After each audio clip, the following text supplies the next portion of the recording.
Live? Yes. Welcome everyone. We are finally live. Thank you so much for being patient. We are here with some incredible carnivores. I want everybody to introduce themselves. Obviously, I'm sure you know all of them already, but let's just go down the line. I am Steak and Butter Gal Bella. Let's start with Adam. Go ahead. Hi everyone, Adam with Carnivore Today and Healing Humanity. Hi everyone, Kerry from Homestead How and Healing Humanity. Hello everyone, Dr. Bob Kiltz. Hey, it's Dr. Shawn Baker. How are you guys? Great to be here with everyone. Dr. Philip Ovadia. Hello, Dr. Anthony Chaffee. One more time, Dr. Chaffee. Oh, all right. Dr. Anthony Chaffee, good to be here. Awesome. Alrighty. And here we go. What about Todd and Lindy? Are they not Yeah, say? Sorry. Oh, okay. Got screwed up in there we go. Todd Bockness, Carnivore here. And Lindy. There we go.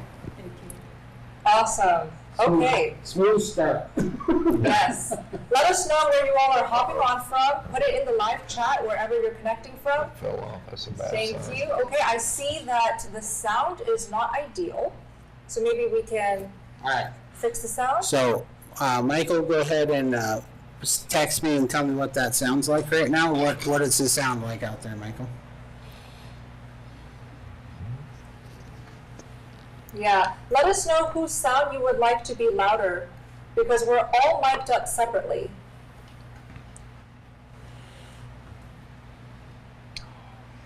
Dante, can you hear us? Yes. Yes, I can hear you. How are you? Welcome. Good. How are you? I'm great. Wish I could be there, but hey, I'm alive. That's right. That's good. Oh, because you had a crash, right? Car crash, yeah. Yeah, it's a car accident. Yeah, I had a car accident on the Florida Turnpike on the way to the airport. Thankfully, Florida drivers. Well, those carnivore bones protected you. Probably the New Yorkers. Okay. I see that everyone sounds tinny except for Dante. Sounds tinny. All right. Well, we'll go ahead and give it a little more here. that might be just the Yeah. microphones. Could be the microphone. Yeah. They all have Got nice lives ever. Oh, wow. Yeah. This is one of the dentist conventions, carnivore. There we go. We'll try to go. Try again? Yeah, let's try again one more time. I'm really loud compared to everyone else. My people are saying maybe I can turn mine down a little bit. He says I sound like I'm in the bathroom. Okay, I guess. All right. How do I sound? One Yeah. testing, 1 2, testing 1 2, testing 1 2, testing 1 2. What do you think, Dante? How do I sound to you? Yeah. It sounds good to me, but I can't compare my sound to your sound. But everybody on my live stream is saying that mine sounds louder. Oh, Okay. okay. Only Dante is loud. Somebody said better now. Better now? Perfect, Todd. Dante sounds clear. Okay. Okay. Shall we continue? Yeah, let's Go for see it. what it keeps happening because it should be pretty Are close. you listening to live stream? Quiet. Okay. Oh, cool. Well, echo is making it hard to hear. Todd sounds good compared to Bella. Huh. Do we want to keep playing around or just continue? Sure. Try that. Testing, testing. I'm using Todd's microphone. Is that better, guys? Oh, I kind of hear an echo.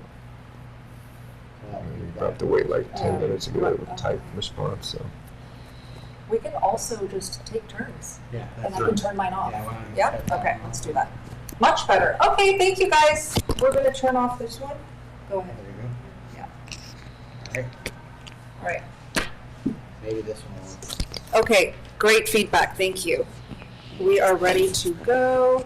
So are they looking like at a split screen of all of us or just you talking? Do you guys know? Right now, yeah, so right now it's looking at Chaffee and Bella. And then- Okay. So when you start talking, you're Smile. gonna get I guess. Yeah. Do you want to switch the embarrassing. camera? Or, No, I think everything, yeah, when, I mean, like, switch screens throughout? yeah, that's the plan. Yeah, Perfect. Yeah, when people are talking, I Perfect. just, yeah, okay, Okay. all right. Well, let's get started. This is a Q&A after all, so go ahead, type your questions in the chat. And I'm going to moderate, read out the questions for our panel today. I know a lot of you guys can't be here in Texas, Hack Your Health, So we are making it up to you, all of the subscribers to all of these wonderful YouTubers, by taking your questions today. All right. Go ahead. Sounds bad. That's rude. Dr. Chaffee sounds bad? How so? Oh no, you look massive compared to me, Dr. Chaffee. Okay. We want Kiltz. Let's show Kiltz. Dr. Kiltz. There we go. Hi, everyone. Thanks for being here. There we go. Awesome. All right, we've got a question from Gaia. Thank you so much for the super chat. She says, scoliosis of spine. I'm 40 years old. Not affecting me much, but how can I best prepare my spine and body to reverse or stop progression of it? Carnivore for 126 days now. Congratulations, by the way. Dr. Baker, what do you think? Well, I have no idea why that went to me. No, I'm kidding. Well, I mean, it depends on the severity of the scoliosis. I mean, probably if she's 40, and maybe, I don't know how long she's had it, it's hard to say. But I think really the best thing you can do, honestly, is the same things I tell everybody to do for anything else. It's lifestyle, eat well, don't eat an inflammatory diet, because inflammatory diet will literally age our musculoskeletal system. She should strengthen her back, however she can effectively do that, again, without knowing her limitations. I would do that. I would make sure I'd maintain a healthy body weight. And beyond that, I don't know if there's anything you need to do beyond that preventively. I mean, like I said, scoliosis surgery is usually reserved for fairly severe curves, and it's often done early in life, but there are some adults that have that. But I think keep the back strong, keep the mind good, and that's, I think, the best you can do. Thank you, Dr. Baker. So it looks like the audio is not so good. Maybe we can just pass it around your microphone, because everybody likes your sound, Todd. This one right here. Yeah, Yeah? absolutely. Let's Could try be that you're that. just holding it close to your mouth too. I don't know. Okay, so we can try that. Okay, we've got this next question from Lady Tash. Oh, maybe it was because it's in his shirt. Can you say something, Shawn? Something. What do you guys think? Let us know. All right, Lady Tash says, recommended butter/fat intake for one recovering from chronic pancreatitis and starvation to help to recover. Let's give this to Dr. Chaffee. No. So pancreatitis. Well, I mean, obviously, if you're recovering pancreatitis, you have recovered from that, and you're just trying to get better. And obviously, it's the same advice. You're just trying to eat a diet that's not going to cause any more stress or inflammation in your body. It obviously matters what caused the pancreatitis. You want to eliminate any sort of issues that could be continue to trigger the pancreatitis. But really, it's not much of a difference. Typically, if you have acute pancreatitis, the idea is that you want to fast, you want to rest your pancreas and just let it relax. But if you've sort of recovered from that, you can start easing back into eating a normal diet. Meat is going to be extremely easy for you to digest and absorb, but if your pancreas is still stressed, you may not be able to tolerate all that much. So just ease into it and just see how your body goes with it. But it's the same sort of advice. You just have to maybe ease into it a bit easier, depending on how much it's affecting you at this point. Excellent. All right, I have an idea to really make this live stream experience better. Let's all turn off our microphones, and we're just going to use Todd's excellent microphone, and we're just going to pass it around. Okay? Okay, that's an issue. Yeah. Or we can keep. Well, they might have one. Over Yeah, let's keep one from that table. Dr. Kiltz, let's try your sound. Testing 1, 2, 3. Can you hear okay? That sounds really tinny. I can hear it. Can you hear it over here? Yeah. It's overmodulated. Let's try Dr. Ovadia's microphone. All right, hopefully this is the winner. Do I have the best microphone? Yeah, let us know, guys. Does Dr. Ovadia sound good? Type it in the chat. We're waiting. That's His awful. That's just his voice. Sorry, man. Just do want to try mine again, just to see. Kiltz is muffled. Let's see if Ovadia sounds any better. Oh, Ovadia's good. Okay, so the rest of you guys, just open up your microphone like this. Someone else is saying Dr. O is not so good, so I think it's possibly subjective. Better Dr. O. Let's go with Dr. O. So open up this lid and then click on off within that lid to turn off your microphone, except for Dr. O. I guess the other question could be, is it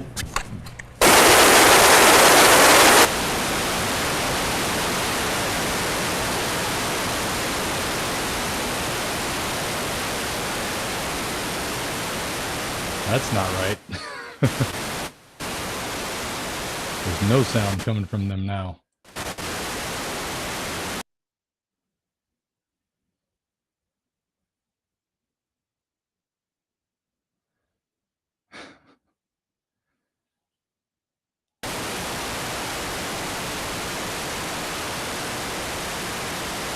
I don't know if anybody can hear me, but I hear the static also. Nothing coming through from the stream from Austin except for static.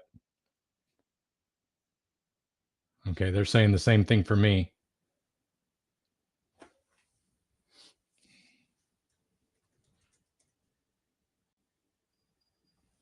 Oh, they say they can hear me though on my channel, so just static on that end.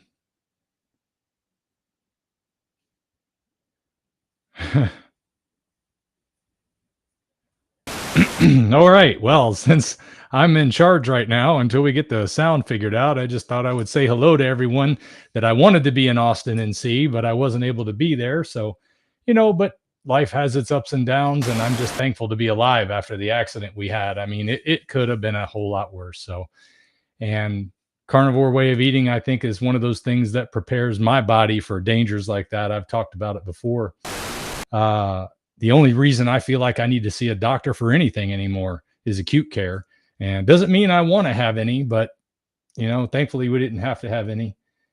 I'm just thankful to be able to be here with these great folks that have been helping so many people get healthy on a carnivore way of eating.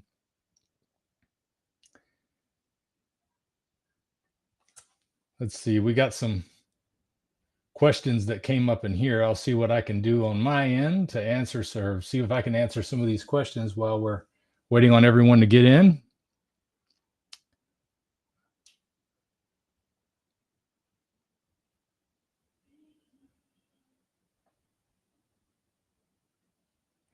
So, Gypsy Moon Decals asked me, I am just looking into this. Do you cook with butter or olive oil for lion diet?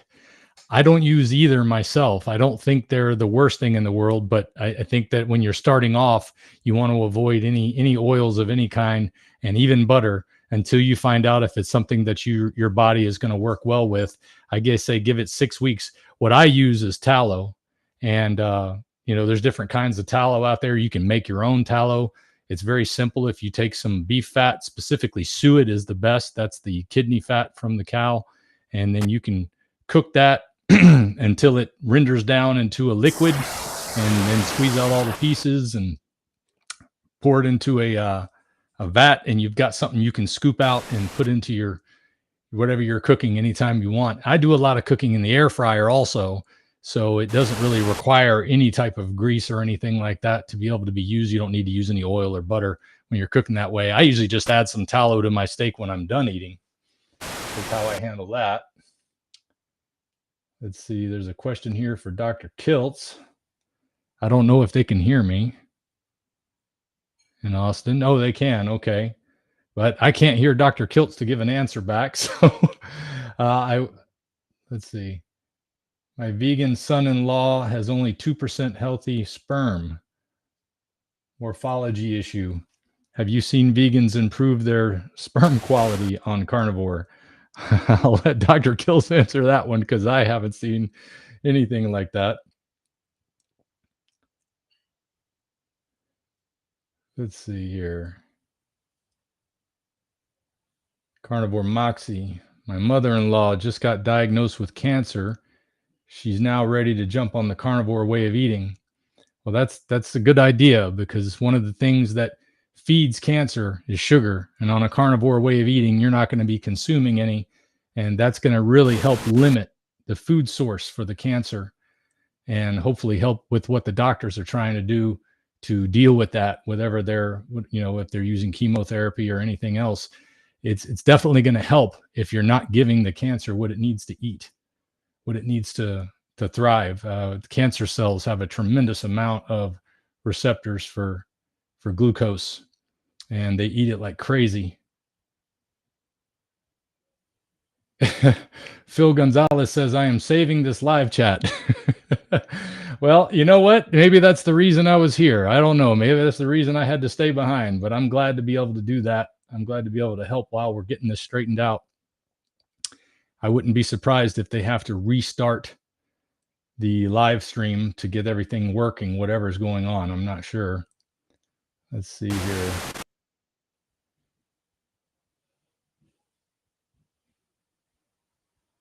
Just a little comment from Welderfish. Thank you, everyone, for your carnivore stories. I checked into the hospital April 1st at 420 pounds, started the carnivore way of eating. Where did it go? Now I'm having troubles with there it is. Started a carnivore way of eating May 1st, and I lost 40 pounds in 1 month. I feel great and have much energy. That's always good to hear, man. I tell you, anytime you can get that, a lot of these questions are going to be answered, I think, primarily for folks who are getting a lot of extra weight off their body. They're going to find that just having the weight off your body is going to make a huge difference for a lot of the problems you're having, especially if they're related to any aches or pains in your joints and other things where your back hurts or your legs or knees. Getting that weight off. I mean, I've lost close to 100 pounds on this diet, and I can't imagine what it would be like to walk around with 2 of those large barbell plates that you see at the gym that are 45 pounds a piece, carrying those everywhere I went. But essentially, that was what I was doing before this way of eating. It's no wonder I was too tired to get up and do any type of exercise or do anything that would be good for myself with all that extra weight going on. Oh, and somebody did point out a good one for Carnivore Moxie, who mentioned that her mother-in-law had cancer. Watch Dr. Safe Read for cancer. He does have a lot of great, he is a font of knowledge when it comes to cancer. Let's see, somebody mentioned it improves testosterone, especially eating eggs. I don't know specifically about the eating eggs part, but I can tell you from somebody that came from a background of having low testosterone before I started this way of eating. I was already on therapy for that. And when I got off of testosterone therapy after being on carnivore, hey, look, the sound's back. Testing. Oh, Dante, thank you. Thank you so much. Okay.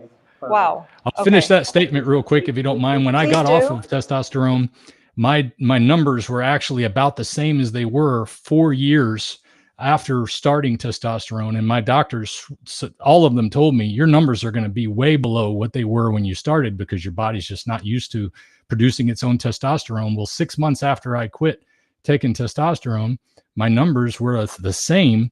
And then about 6 months after that, my numbers were 50% higher, only doing a carnivore way of eating. Now, that doesn't necessarily mean my testosterone is normal for me yet, but I will say that that is much better than what it was, and not taking any medicine to get to that point. I mean, who could ask for more? Being able to get rid of all the medicine and then feel as good as I do, fantastic. Testosterone as well. Yeah. All right. Okay, perfect. Yeah. Let's test the sound. Yeah. Is my mic working? Sounds good. Can you hear Chaffee? Why don't you hold this? All right, what about this? Oh, perfect. There we go. Just to say, I actually have a lot of patients that I treat with low testosterone, and when I put them on a carnivore diet, I invariably see their testosterone go up significantly, often doubling, sometimes even tripling their testosterone levels, and they maintain this. And sometimes, there are rumors going around that your steroid hormone binding globulin will go up along with your testosterone. So maybe your testosterone will go up, but your SHBG will go up, and your total or your free testosterone will go down. I have never seen that. I don't know if anybody else here has, but I've seen the exact opposite. So I've seen people's total testosterone go up and their free testosterone go up significantly. I've even had men in their 60s and 70s double or even triple their testosterone levels and have a free testosterone of that of a healthy 25-year-old. So that's something I quite commonly see when people go on a carnivore diet. And I've inherited a lot. I don't put people on TRT, but I've inherited a lot of patients on TRT, and I've gotten off, I don't know, over a dozen men from having TRT. So being able to get them off and have their body reestablish and their own testosterone production. In fact, one gentleman, when we took him off TRT because he felt so good, his total testosterone, free testosterone levels actually went up.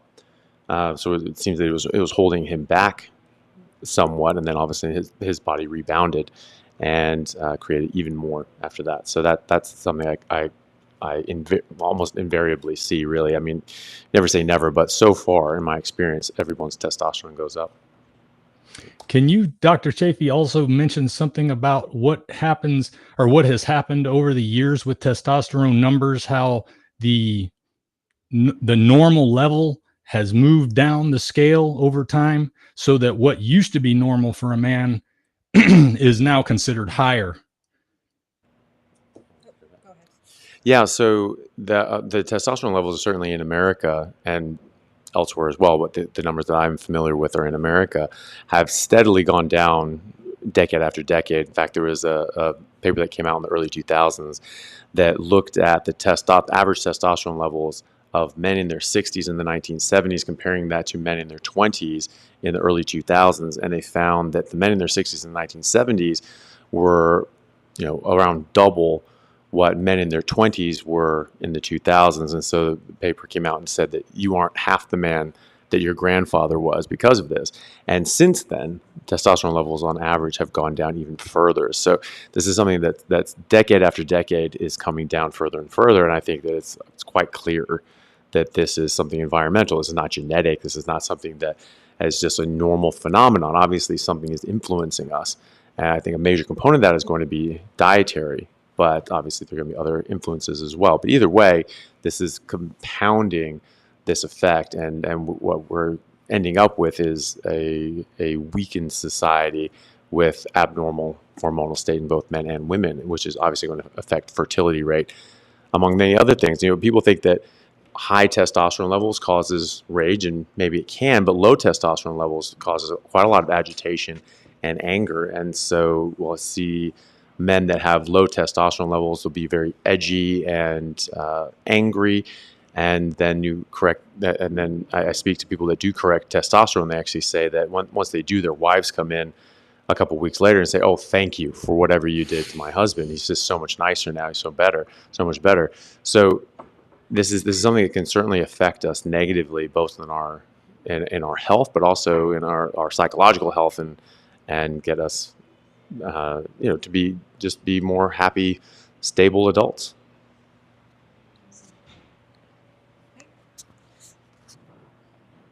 By the way, thank you, Dante, for holding the live stream while we were figuring out the audio. We really appreciate that. Thank you so much. I'm just glad I was in the position to do it. That was amazing. Okay, let's do this next question. Thank you, Art, for the super chat. I'm 2 months into carnivore trying to cure my sebopsoriasis. It's slightly better, but I still have flare-ups every week. Should I stick on it and be patient? Maybe increase the butter for faster healing. So I actually healed my psoriasis with the carnivore diet alone, and I did a very high-fat carnivore way of eating. So I personally ate a lot of butter, high-fat steaks, a lot of beef, and for me, the skin was the slowest to heal. Took about 6 months to heal for me. So I would definitely say be patient, give it more time, play around with how much fat is good for you. I would just eat as much fat as you crave. You definitely don't have to push the fat in the beginning when you're just 2 months in. And yeah, definitely be patient and give it some time. Dr. Kiltz, did you want to add? Couple of things. One is that the inflammation from the plants, like poison ivy, think about it. So when you come in contact with poison ivy, you get irritation to your skin and causes that inflammation. And so the plants are essentially poison, and plants are trying to kill you, as I think a famous doctor here might tell us every day. And ultimately, and I'm going to just add something about, because I heard a question about sperm function and sperm counts, and egg and sperm quality is highly diminished also secondary to that plant exposure and poisons that we're getting. But ultimately, the carnivore and fatty meat diet is the simplest thing we can all do, but it's patience in the process, which is critical. Keep at it and you'll heal. Awesome. Okay, let's keep going. This one is from KZ. I'm trying to gain weight with carnivore, but I'm losing and people are noticing the weight loss. I've been eating more on carnivore more than ever before when eating veg and carbs. Can you help? So carnivore for weight gain. Dante, why don't you start? Well, for weight gain, well, I haven't seen a whole lot on that, but I have seen some people, like I got a couple of young guys that I work with here in Florida that are very in shape. And one of the things they wanted to do was to be able to get their abs ripped. And within a few days, one of them already told me he was able to achieve a lower weight than he had ever had, and that he had had since a very long time anyway. But the one thing I would say is that if you're eating a lot of protein, it would make sense that you got the building blocks for muscles. The key for gaining any weight is going to be making sure you use those muscles. You know, you got to lift something heavy, you get them going, of course, but you got all the building blocks there to be able to put on what weighs more than fat for size. You know, the size, a small amount of muscle is going to weigh more than a small amount of fat.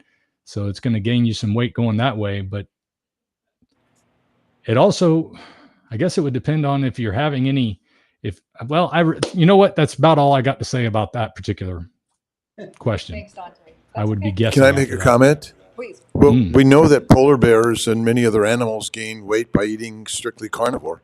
So eat more and more fat, you'll gain weight. Yeah. I find that it really helps. It definitely helps to do more meals throughout the day. So you don't have to force yourself to eat OMAD or 2MAD.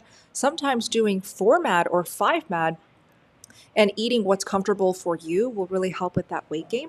And also eating some dairy products like cheese, yogurt, milk even, to help open up that appetite. I've seen a lot of carnivores who need to gain healthy weight do so successfully by doing those two things. How about you? Yeah, so definitely just you do need to eat more. You need to eat enough. If you wanted to put on lean muscle mass, then you're stimulating your muscles to grow, obviously doing the appropriate exercises for that. But a lot of people undereat on a carnivore diet. It's very easy to do that because you feel very satiated very early on. And so you think, well, I could stop now. And normally we eat until I can stop now, so I'm going to stop now. And that's how we've limited our caloric intake so that we didn't get overweight in the past. But that's not what you're going for now. You actually want to sort of listen to your body more. So I find that if it still tastes good and your body's still giving you that pleasure response, that positive reward back, that you probably still need to eat. And so even though you could stop, if your body's still giving you that positive go signal, then just keep going. So you eat until it stops tasting good. I typically find for myself and for my patients that there is that point where it just sort of stops tasting good. It sort of tastes like cardboard, and that's when you can stop. So if it still tastes good, then definitely keep eating. And you should be able to put on healthy weight very easily. Dr. Ovadia, any thoughts? Probably not a whole lot to add there. I guess, I would want to go back and kind of understand why you're looking to put on weight. If you were severely underweight to start with, you're probably, you may be coming from a place that you were very malnourished, very nutrient deficient, and it's going to take a while to catch up with that. So I would agree with just keep eating more fatty meat, and over time it should work itself out. If it's not, you may want to look into things like, are you malabsorbing? Are you not absorbing the food that you're eating because of gut issues, leaky gut, stuff like that? Make sure you're not dealing with a thyroid issue that's, altering your metabolism and interfering with the ability to put weight on. Perfect. And I'd love to hear your tips, Dr. Baker. I didn't really catch how long he's been dealing with this, but you have to remember when you acutely change your food intake, there's a period where your body will compensate. So, let's say you're eating more calories, but perhaps your temperature goes up, perhaps your heart rate goes up. Those things can concur concurrently, and that will negate some of the extra calories you consume. That's why we see people that say they go on carnivore, they eat more food and they actually lose weight. Over time, you can eventually lose that adaptation. And again, the weight you want to gain, I assume, is muscle. So absolutely most important thing is adequate stimulation of the muscles. That's training to or close to failure, the appropriate volume per week. Some studies would suggest 10 to 12 sets per week per body part. That seems for hypertrophy, that seems to be where the literature seems to suggest that's the best sort of volume that you need to do. So it's higher volume than you might be used to.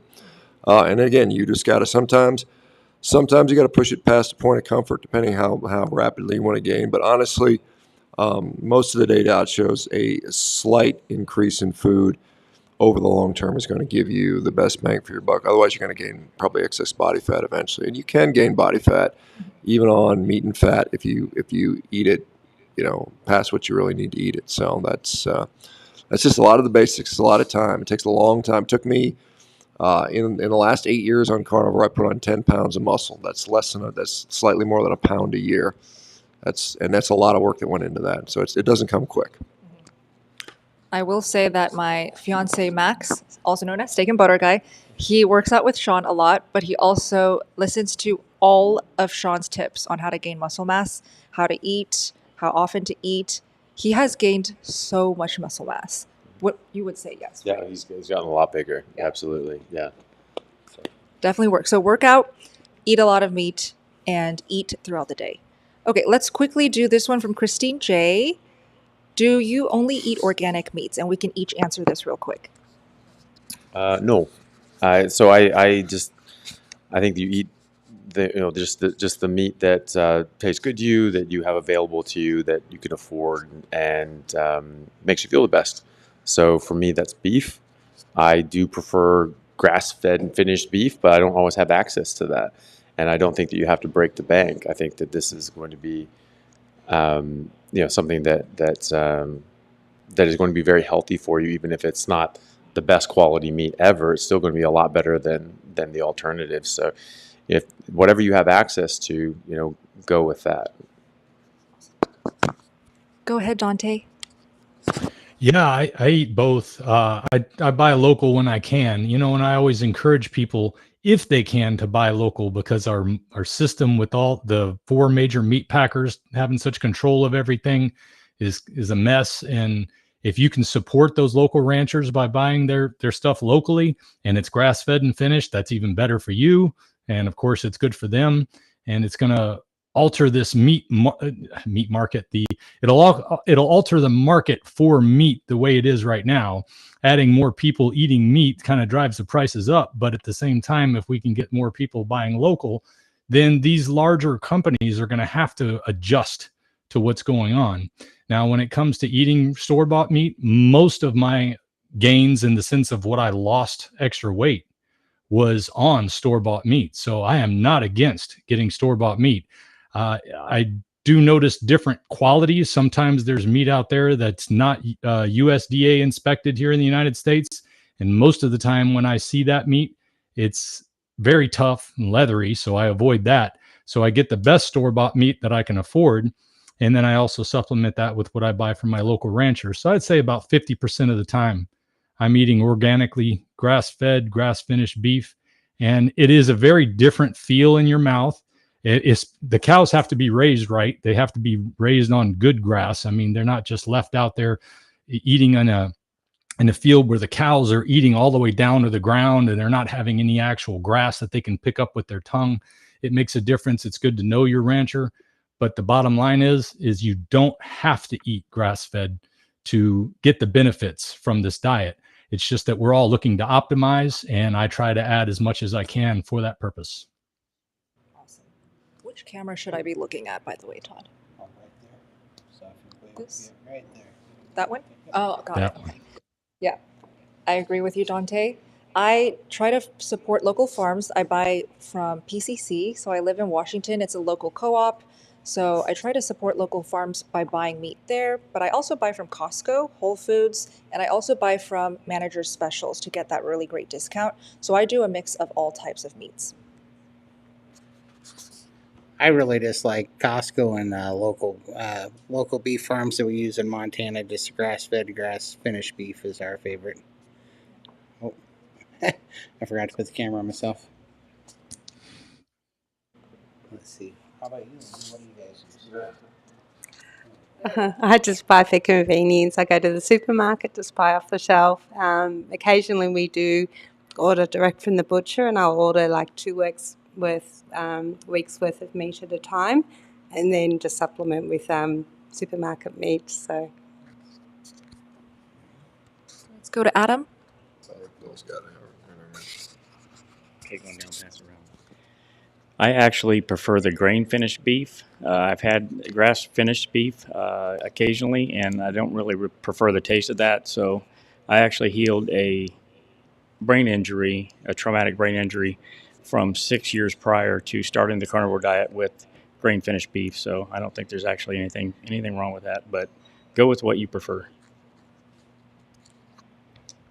I'm very fortunate. My neighbor is a 6th-generation farmer, so I try to get most of my beef from him, and it's pretty nice because I can drive by and I can see the cows, and it's one of the most natural things you can see. But I also buy from Costco sometimes, and I think any kind of meat you can get is probably 100 times better than the alternative. I'm not sure what inorganic meat is because I think it's all organic. It's from a cow. You eat grass. I prefer grain-fed and eat meat, and that's all you need to do. You don't need to, it's not going to change your health by eating organic or grass-fed grain versus grass, in my opinion. Go get what you can afford, and you'll be healthy and well. Yes, a question I get quite frequently, and the bottom line is it probably doesn't make much difference when it comes to human health. The only scientific data, there's been very few studies actually looked at that. Texas A&M did a study around 2014 where they looked at grass-finished versus grain-finished hamburger, and the outcomes were literally the grain-finished did slightly better. They looked at blood pressure and some of the lipid biomarkers. There's another study in Australia where they compared grain-finished beef to kangaroo meat for some odd reason, and they saw that the grain-finished meat showed higher postprandial inflammation, which is unclear what that even means, if it's significant or not. Harvard University, when they did their carnivore study, I asked the researchers to ask this question, and it turned out that there was no difference in outcome between those people ate grass-fed, grass-finished versus supermarket grain-finished beef. That's been my observation. Like we see, there's plenty of people that get healthy on grain-finished beef. It is more consistently finished. We have it down pretty well where we can get a consistent product here in the U.S. There are some really good grass-finished beef out there, but there's also some pretty badly, poorly tasting. So it's more variable. You can get some awful grass-finished beef, but you can get some great grass-finished beef if that's your preference. Now, if it comes to the environment, grass finishing doesn't necessarily mean better for the environment. You want to look for something that's truly regenerative, and that doesn't necessarily mean grass-finished. The label grass-finished in a supermarket is also very misleading. That just means the cows have access to grass. They don't even have to eat it as long as they have access to it. And if it's in Montana in January, they're probably finishing out on hay or something like that. So bottom line is, like everybody else says, eat what you enjoy. I think fat obviously is an issue, and you got to get enough fat. Grain finished tends to have more fat in there relative to grass finished, particularly if it's been finished perhaps too early, which is often the case. So I think, like most people say, it doesn't seem to matter that much. And the only point I guess I'll add to it is I wouldn't put a whole lot of energy into stressing about your ruminant animal meat. If you're going to worry about this, probably pay more attention to the non-ruminant animals. If you're eating chicken and pork, that's probably more of a difference there. But even in that scenario, I say, the lowest quality meat is going to be an improvement over the junk processed food and the carbohydrates. So don't stress about it too much. Perfect. All right, let's do this next question from Melina. My mom has been carnivore since January 1st. She hates the taste of meat and she cannot eat without sweet and sour sauce. What can she do? Well, I think you can definitely use sauces. Just try to make it sugar-free. There are still sour sauces like vinegar-based sauces that you can use that can go with your meat, your eggs, that bring a lot of flavor. You can use hot sauce. I really like this fish sauce from Red Boat. The brand is Red Boat. There's no sugar. It's just fish sauce. Very clean ingredients, so that's what I recommend. What about you? Yeah, I think if she needs to use some sauces or seasonings to try to get get the goal of eating more meat accomplished, then that's fine. It's you don't throw out the good for the perfect. It's obviously going to be a lot better to have a bit of seasonings or spices. You just try not to make them as sugary and sweet, and try to use less of them if you can. But obviously, it's better to use a bit of seasoning on your meat than to just eat all the other garbage that you've been eating before. So it's a big step in the right direction. And then hopefully you can start using a bit less of that and less of that. Really try to avoid things with a lot of sugar in it, though. That would be my only caution when using sauces and things like that. This is actually a great time to mention our sponsor for tonight, Carnivore Crisps. So maybe we can all hold up. Oh, Dante, you don't have it. Sorry, we didn't ship it to you. But we've got our Carnivore Crisps. Let's pan out to some other angles here. Thank you to Carnivore Crisp team. This is actually a great snack, especially if you like your crunchy textures. Yes, love it. We each got a different cut of meat. It's all just meat. I've got the ribeye here. Todd has got some dog treats, which, by the way, humans can eat. Dog treats. No, it's actually really good. Todd, yeah, sorry. And then Lindy has some grass-fed beef flour, great for baking. And Dr. Chaffee, let's see what you have here. Beef liver. Beef liver, so it's a great way to get in your organs. And then we've got some fatty ones. Dr. Shawn Baker is holding up Brisket. beef brisket. That's my favorite. Oh my gosh, it's so good. That's my favorite too. Super fatty. So you can get your discount by using the code EATMEAT, all one word, and you can check out our description boxes for the link to shop. Awesome. Let's keep going. This is from 7 for you, Dr. Kiltz. 5 months carnivore, CGM usually is 90 to 100, random spikes to 130 to 140, but I don't eat carbs or sugar. Gluconeogenesis, is this possible? Any science on this? Well, you eat meat, which has proteins which break down to amino acids, which require that they go to the liver and will convert to sugar. So you are going to get some sugar spikes from eating proteins. And you're going to get insulin spikes, which are important to convert them to fat. So, and I think that glucose is used for other things in the body. Besides gluconeogenesis, you're getting from the amino acids and other things. You're going to also get glycosylation, which are the sugars that are critical for post-translational modification of proteins, which is critical to our function of our body. So I think it's always hard to know with all this monitoring. How do you feel is what I think. Are you getting the changes on carnivore, feeling better? That's the most important part.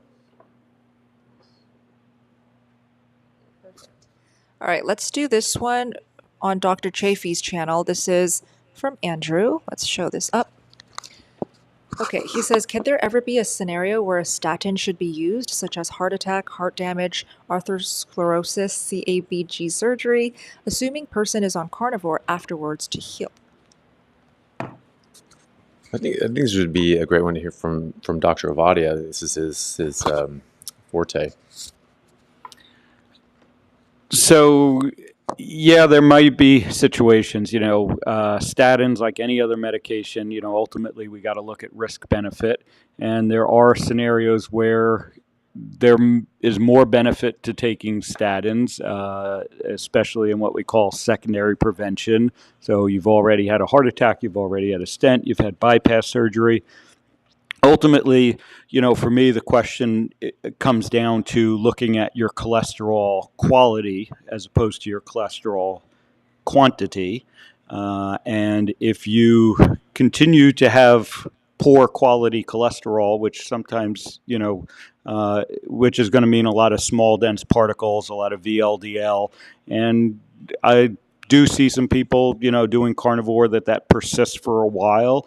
And maybe there's going to be a benefit to cholesterol lowering in that situation. I think those are fairly rare situations, but there are some scenarios where the benefit of a statin might outweigh the risk.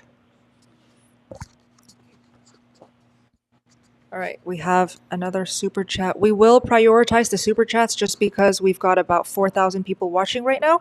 And any super chats, it's going to go to the top of my list and I'll show it on screen first. This is for Dr. Chaffee and Dr. Baker. Let's show this up on the screen.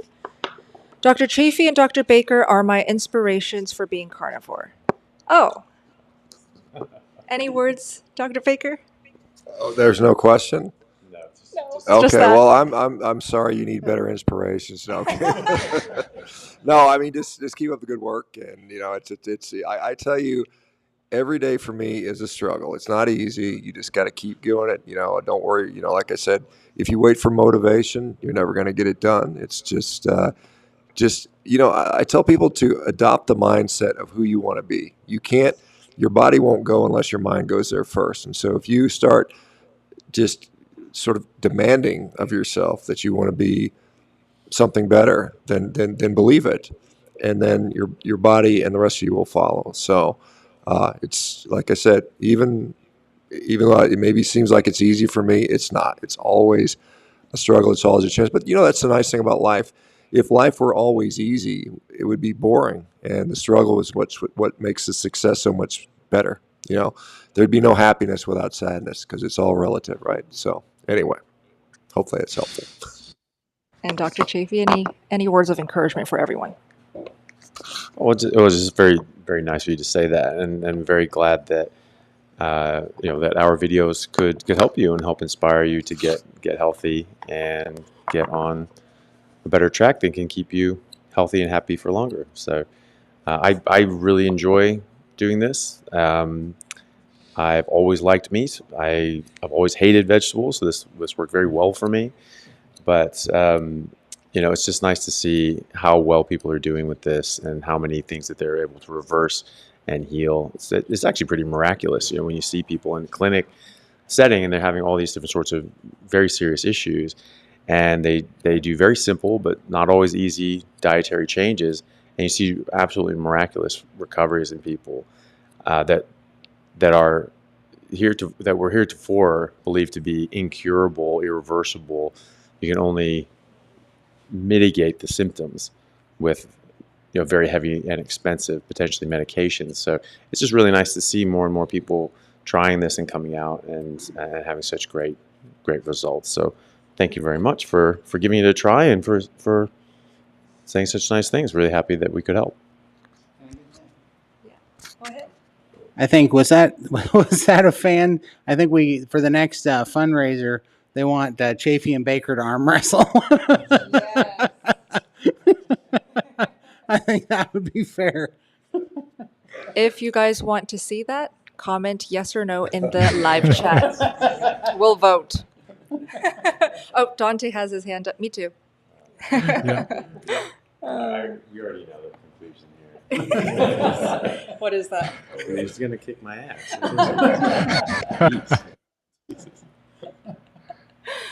All right, let's keep going with the questions. All right, our next super chat. Oh, I don't know if this is a question and it keeps running away. Just try to show it right there. Yeah, it just doesn't stay. Let's go to pinned. Yeah, Michael, help me pin the super chats and I'm just going to go through them. Super chats, yeah. Ivy.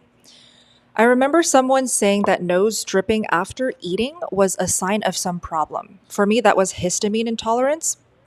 And in the beginning, I had that a lot.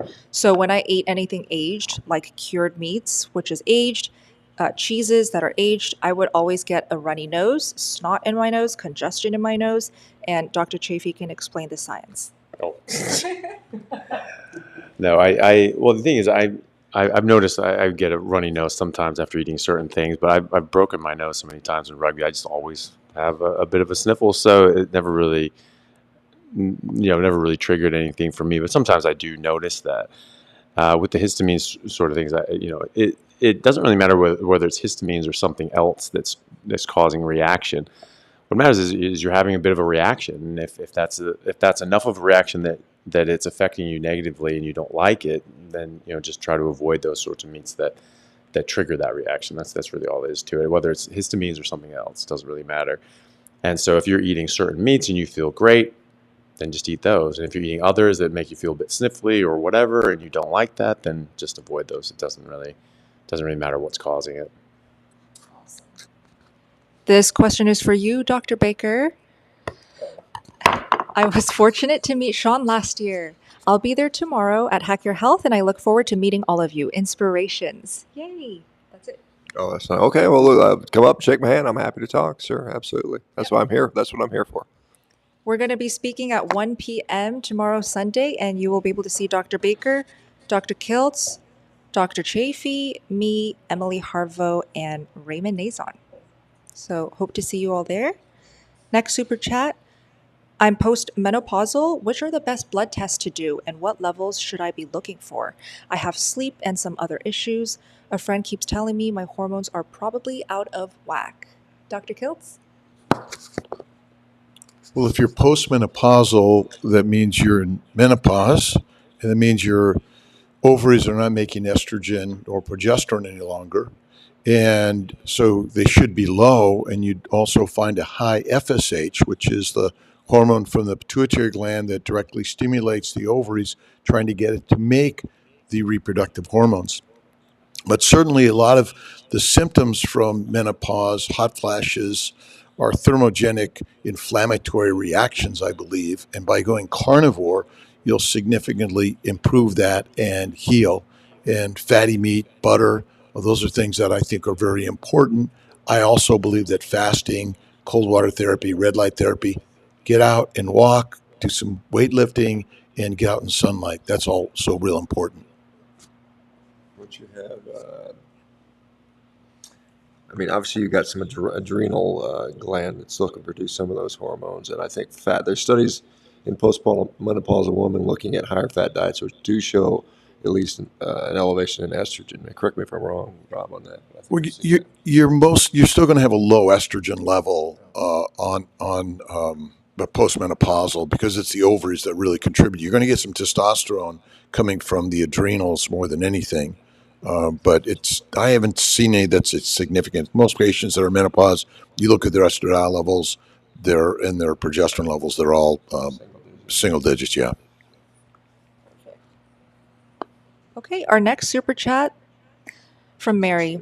I have Parkinson's. Food choices, please, and I'm hoping to come off carbidopa, levodopa.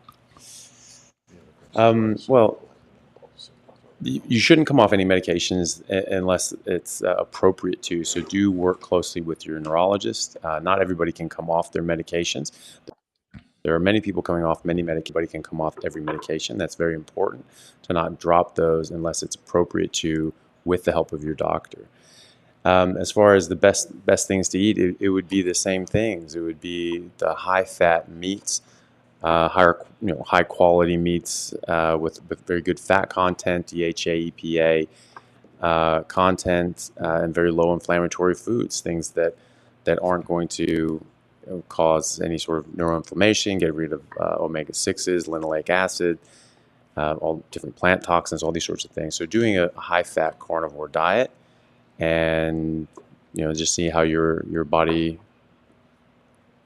takes to that. Obviously very ketogenic. I mean, it should be, if we're just talking just meat and water, you should be in a ketogenic state, and that's much better for neurological issues as well, for a number of reasons. Ketones will suppress inflammation, but it will also it's a better energy fuel source for your brain.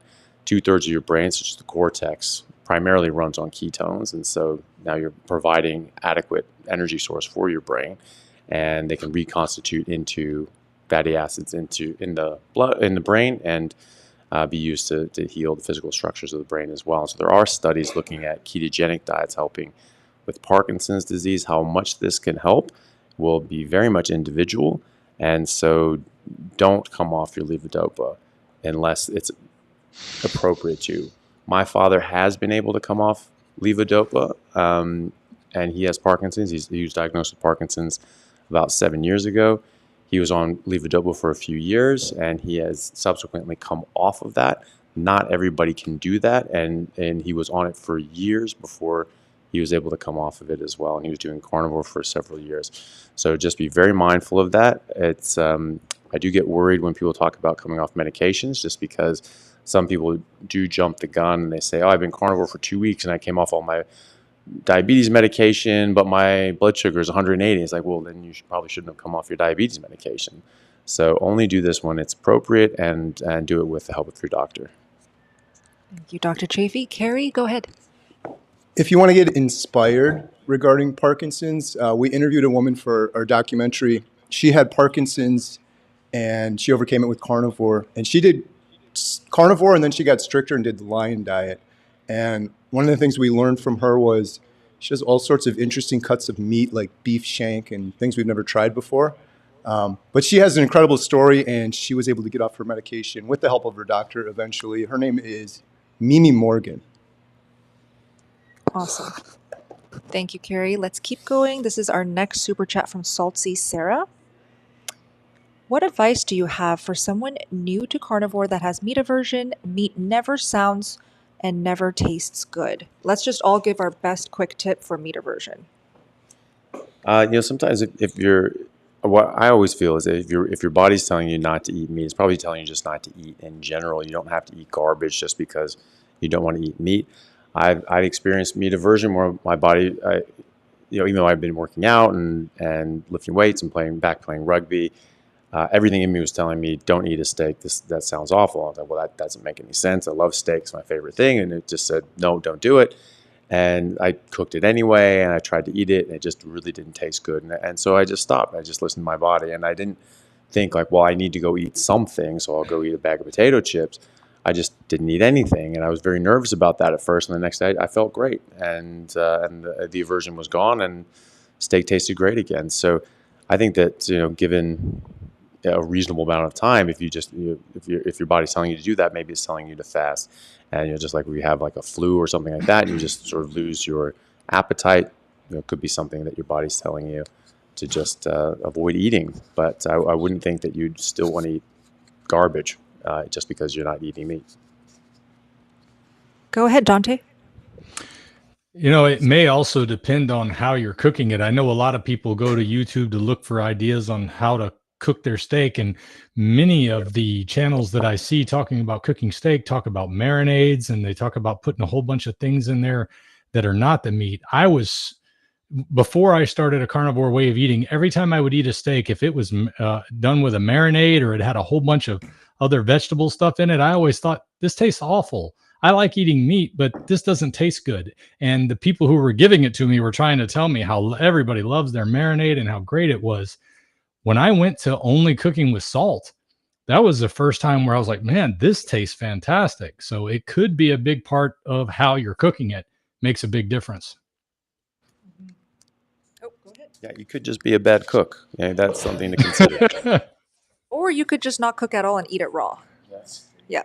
I actually eat a lot of raw sashimi. That gave me a lot of good variety, especially when I was a little tired of just cooked meat. So sashimi, the cold, refreshing taste, the texture is so good. I recommend going to your local Korean market, Japanese market. They have the sashimi sliced for you in the refrigerated section. It's delicious. Let's go to Ovadia.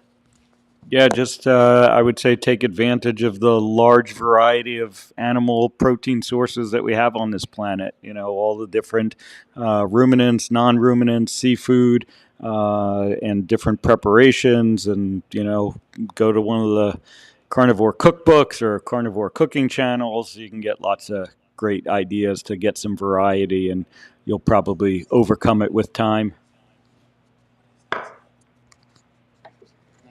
Dr. Baker? I don't believe in meat aversion. No, I'm kidding. Yeah, I mean, I think, yeah, obviously, if you're not familiar with it and you're used to eating overcooked, poor quality meat, then that's going to obviously get into that. I mean, it takes a period of time to figure out what you like. And, like I said, it doesn't mean you have to go from 0 to 60 overnight. It might be that you have to slowly transition into carnivore and you just gradually increase the amount of meat you eat along with other foods for a while until you are able to start to find something you like. And it may take quite a bit of experimentation. Some people, it's hard to believe, but not everybody wants a ribeye steak. And so some people will find success with the literally thousands of options that are out there.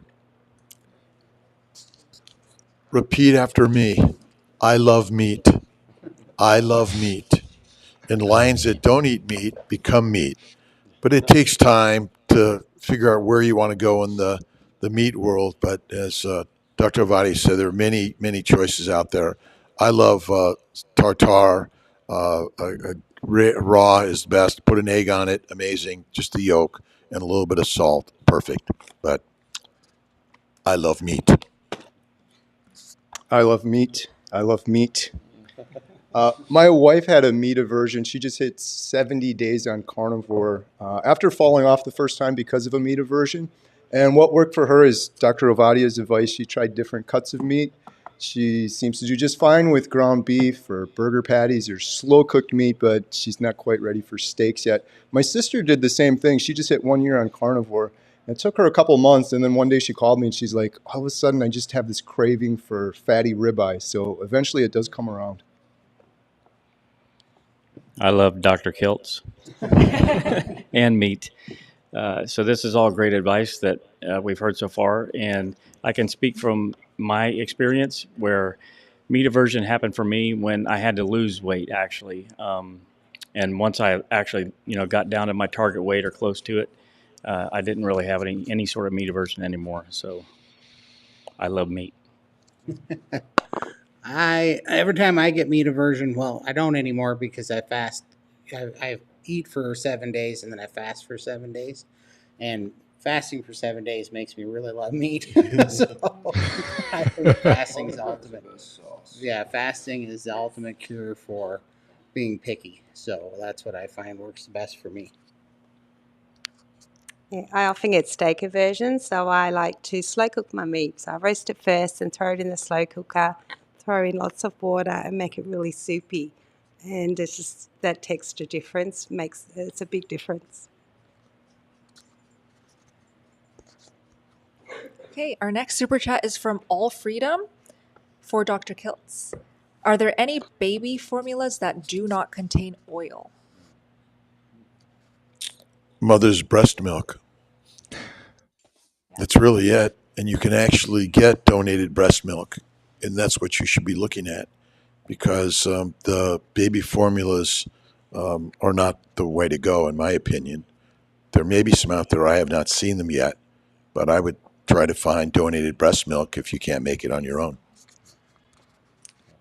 I actually just looked into this recently because I had a friend of mine who's they had a baby, and mother's milk just didn't come in, and so they were looking at that, so they're getting donation milk, and then they found other people that were willing to donate and had extra milk and things like that, were going to give it free. They were a bit nervous about that, just because they didn't know about their Pepsi and all these other sorts of things, and didn't know if they took different medications and substances and all these sorts of things. So they were a bit concerned about that.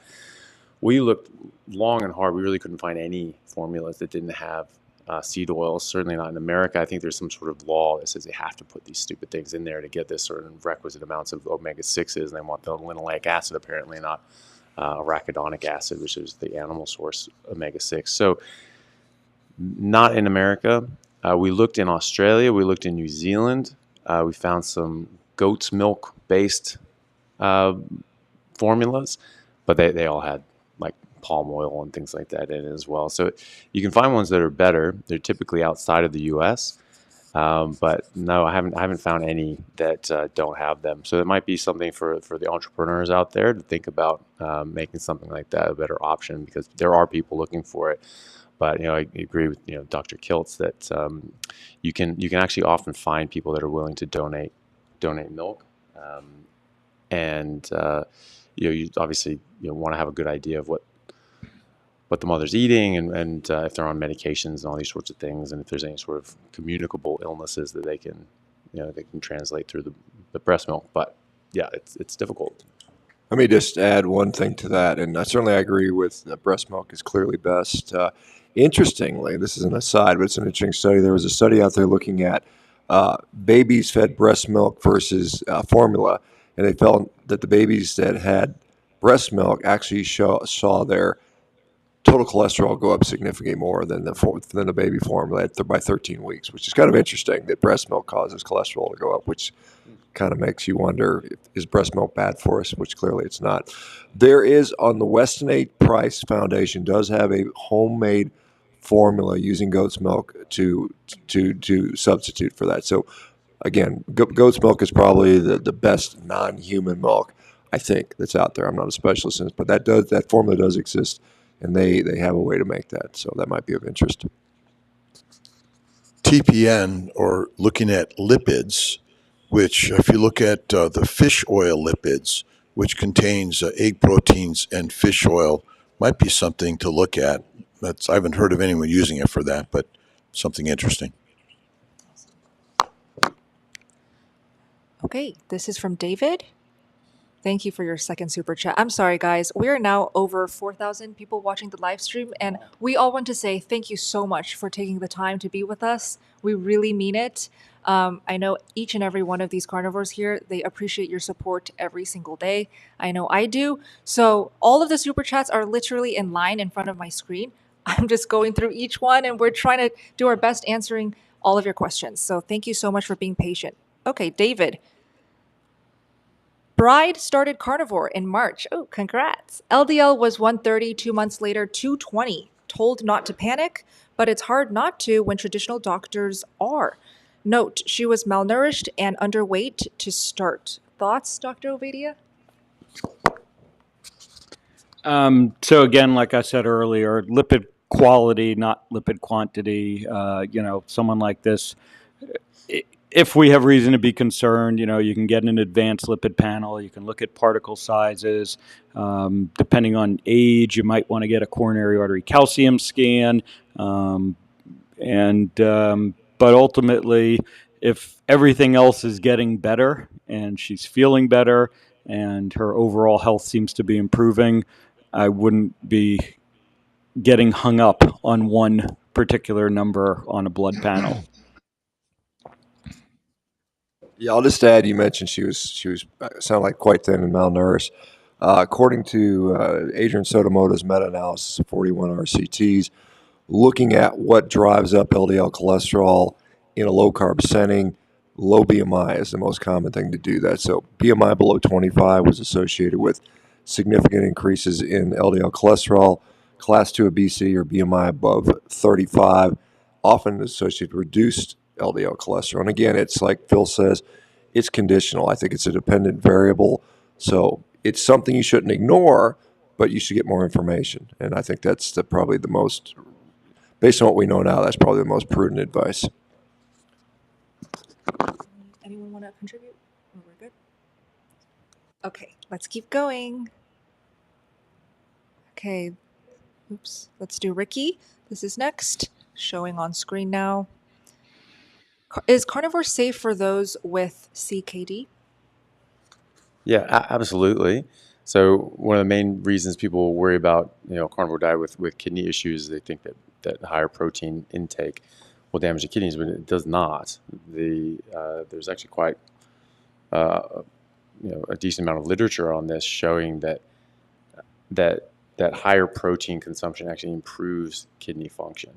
I've certainly seen that in my clinical practice. I've seen people with CKD4, CKD5 actually reverse that, come out of that, and get to a normal or near normal kidney function on a fatty meat and water diet. So No, there are a lot of things that, since I've started pulling at these strings and these threads, going down the rabbit hole that we all have, I've come to realize that a lot of things in medicine were based on a best guess at the time, and wasn't necessarily substantiated with experimental data or even observational data, long-term observational data, and so just that best guess at the time, when people were doing the best that they could at the time with the information they had available, that stuck around. And then we just repeat these things ad nauseum, and we just, everyone knows this. Everyone knows that more protein makes your kidneys get damaged, and yet when people do the studies, they find that kidney function actually tends to improve with protein increase. And also, you're removing all these nephrotoxic poisons that come with a lot of these plants, like oxalates and other sorts of things. So you're getting rid of things that damage your kidney, and you're giving your body better nutrition that improves your kidney function and multi-organ function. So no, you can definitely do carnivore with CKD.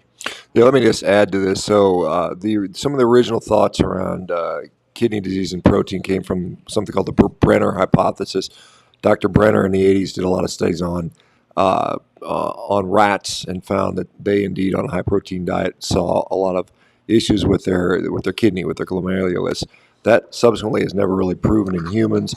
Stuart Phillips' paper in 2018, which was a large systematic review, basically concluded that higher protein diets do not affect normal kidneys. Now, Dr. David Unwin has published a study 2020-2021 looking at diabetics with kidney disease. Higher protein diets actually showed reversal of that. A recent large meta-analysis just was published like 2 weeks ago that showed that mortality in patients with chronic kidney disease was increased on a low-protein diet. So low-protein diets actually increase mortality in people with chronic kidney disease. This was just published like 2 weeks ago. So short answer is eat meat, stop eating garbage. It'll fix your kidneys. Yeah, and the only other thing to add is pay attention to how you're measuring kidney function. You may want to look at a cystatin C level as opposed to a creatinine level, which can be affected by dietary protein amounts. Cystatin C won't be affected by dietary protein. Thank you. Let's keep going. Dante, you answer this first. It's on the screen. Does eating some cheese every day affect anything too drastically? And will it stop the weight loss? There are so many different opinions on cheese.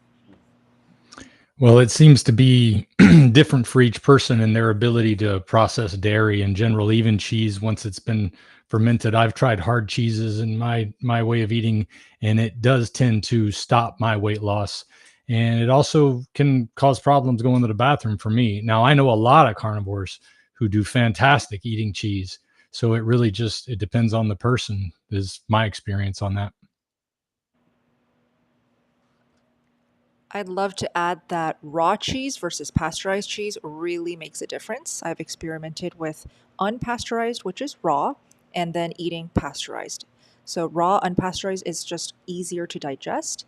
And you all can go to realmilk.com to find raw cheese and raw dairy near you. Go ahead, Dr. Kiltz. If you look at Pottinger's cat study, where they showed that raw, unpasteurized milk and raw meat was healthier for cats than pasteurized and cooked meat. And so ultimately, I think what Bella talks about is really important. But remember, milk is for babies and cheese is a milk product. And so meat, fatty meat, salt and water is really the healthiest thing we can eat. But there are some people that don't tolerate cheeses as well, like eggs. So I find that I do well with it, and others don't. The question was about weight loss and cheese? Yes. Yeah. So I found that when I was attempting to lose weight, first of all, I never even started to lose weight. Started the carnivore diet to lose weight. I started for an autoimmune condition, and then I started to lose weight and got excited about that part. And I did find that when I ate cheese, it totally stalled my weight loss. So I quickly cut out the cheese, no pun intended, and the weight started to drop off. That was great. Thank you, Adam. Thank you, everyone. This is about electrolytes and energy. Dr. Chaffee, you can take this. I'm on day 50, still struggling with energy levels. I started taking iodine and element raw unflavored. Do you have any suggestions? Thank you all. Okay, well, I mean, okay, so I mean, the question is really about energy levels. I mean, I don't think you necessarily need to take iodine or electrolytes unless you're actually low on them. I don't typically see too many people dropping their electrolytes. Some people can. Iodine, if you're low on iodine, certainly take that, but not everybody is going to be. So it depends on where your meat's coming from. I check people's iodine pretty typically, and most people on a carnivore diet that I test don't have low iodine. Some do. It's going to depend on where you're getting your meat from and how your body metabolizes it. I would caution people about iodine. Typically, it's very safe for most people, but it does show up in the literature that if you have Hashimoto's thyroiditis, which is an autoimmune condition that is way more common than people realize, that it can actually exacerbate the Hashimoto. So be careful with that. If you're low, then you still need some, but you just don't want to have an abundant amount. So just be careful of that. So for day 50 and struggling with energy levels, there can be a lot of reasons for this. Are you not eating enough? Are you not eating enough fat? Are you eating at different times of the day that may impede your energy levels? Most people, when they're eating a very large fatty meal of meat, they can be quite lethargic after this. And so if you find that that's the case, then maybe try to get your busy schedule out of the way first before you eat a big fatty meal, or try to have smaller meals that aren't going to trigger that same amount of lethargy. Make sure you're getting up water, making sure you're sleeping correctly, making sure you're doing all the other peripheral things around your diet that are certainly going to affect your energy levels and your health. And then day 50, a lot of people are going to be fat adapted at this point, but not everybody is. And so if you've corrected all these things and you've eliminated out everything except meat and water, because that's another thing that I see a lot of people, they say, I'm doing a carnivore diet for 50 days, but then they're actually eating a whole bunch of other things that could be complicating things. So assuming that you are only eating fatty meat and water, then just keep going with that. And some people do take a couple months. I saw one guy that took around 6 months before his energy levels really came back. That was an outlier. That was only one sort of case, but I've seen a few others that take about 3 months. LMNT, are you taking the LMNT that has the artificial sweeteners and a stevia in it?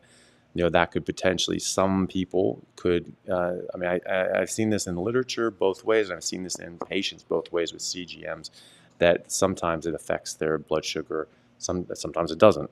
But some people can stimulate insulin just from the sweetness of stevia, and that could potentially give you reactive hypoglycemia. And so that could certainly negatively affect your energy level. So there's some One of the things is getting rid of stimulants, caffeine. That can affect you significantly. And lions, and we don't sleep as much as we should. We should take more naps, and a power nap is really great. And another thing is we're all tired at times, but by simply getting up and beginning to move, you begin to get the energy of motion and the blood flow, and your energy just seems to expand. And I think it's highly important to start getting walking and moving and get out in sunlight. That'll help too. Yeah, just to piggyback on what, did you want to go, Todd? Sorry. Okay.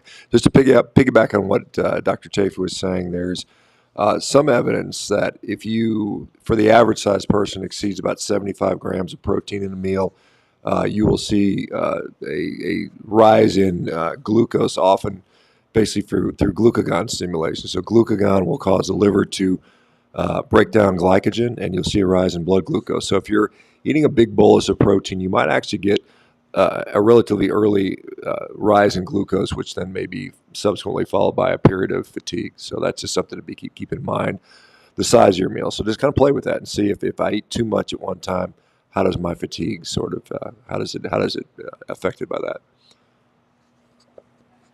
I was just going to have a follow-up question to actually something you said, Dr. Chaffee, about. I was wondering what is the opposite side of that coin? Because I know you're warning about iodine with Hashi's, and I'm just personally curious because I started doing that Brownstein's 50 milligrams of iodine a day that Ken Berry interviewed.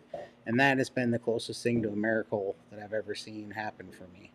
And also one other person in the SBG had the same thing. And I'm just curious while you're all here why that is having such a crazy effect, you know? Why the taking the iodine is having such a good effect? Yeah, exactly. Yeah. Just because those doses. Yeah, those doses, because I used to take 2 or 3 milligrams a day. Now I'm taking 50 milligrams a day, and literally, it's given me 7 times the amount of energy, stamina. The sore throat that I had, I was getting cramps in my throat, like I had a goiter or something starting. That went away, and I'm not even kidding you, but I see in high definition color now, like compared to what I did. I do not know why that happened, but it was the craziest thing, and I am addicted to 50 milligrams. I take it like coffee. I look forward to it every morning because it's just such a huge energy boost, and I'm just curious what that might be. Well, I mean, if you're significantly deficient in iodine, you're not going to make thyroid hormone. You know, like there's T0 through T4. That number next to the T is the number of iodine molecules that's in there. So this is something that you have to have, or you won't make these things properly. I mean, there's iodines used in other capacities in the body as well. So if you're sort of significantly deficient in this, then you're going to have significant problems. The main thing is just with Hashimoto's. You know, if someone has Hashimoto's, that can actually trigger an exacerbation of the Hashimoto's. At least that's what the literature says. But if you're deficient in it, you still need to get it. You know, if you're not getting it from your diet, if you're not getting it from seafood or animals that are eating grass and things like that have been grown with iodine-rich soil, then you need to get it from somewhere. It's just to be mindful that if you take too much, it can trigger Hashimoto's, but you still need enough. Yeah. So even if you have Hashimoto's, but it's more delicate. I don't know if you have Hashimoto's, but you don't. Yeah. So that's So I have a couple patients with Hashimoto's that also had iodine deficient, like significant iodine deficiency, and so I will put them on some iodine, but I very carefully bring them up. I start off very slowly, and then start bringing them up, and I test them, and I say, okay, they're in a very good range. We're just gonna keep it at that level. We're not gonna just go overboard. That was really I'd like to interesting add what you on said. the energy side. Yep, One of the things I've noticed over 2 years, the past 2 years, where I've had to change different jobs, and I'm working in the morning, working in the evening, working the swing shift, working the graveyard shift. All of this has happened in 2 years, and I noticed a huge difference when I started swapping my schedule around like that. Circadian rhythm and sleep is huge for your overall energy, and this is probably the most important thing I could say for getting that nailed down. And it's hard when you have to work a job or something that's adjusting your schedule like that. But if you can get up at the same time every morning, get out and get a little walk, get some water to start before you drink coffee. If you're a coffee drinker, start with water, start with a little sunlight in your eyes. It's going to make a huge difference in your ability to wake up. I've gotten back into some morning walking. Like I said, my schedule has been very difficult on that. And in just a few days, I've noticed the difference in getting back out and seeing that early morning sunrise, helping to get my mind going. And I have felt much better all day long just in those 2 days. And anytime that I've been able to get my circadian rhythm straight, it has made a huge difference.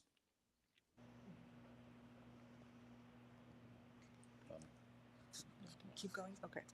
Yeah. This is for Kerry Homestead Howe from Phil G. What is the best weapon to use in fighting off a chicken who wants to steal your steak? Your foot. Hey, great. All right. This is from Melanie. This is for Dr. O.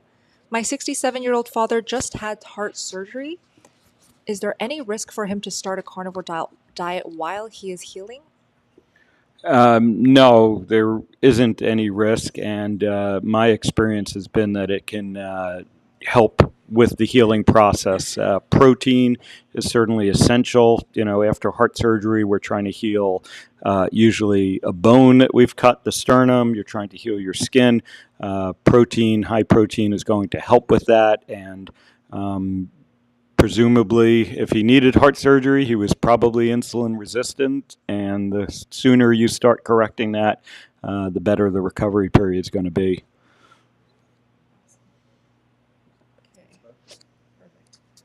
This is from Matt. Also for you, Dr. O. Carnivore since December 2023. I'm type 2 diabetic. I'm 6'4", 275 pounds, 48 years old.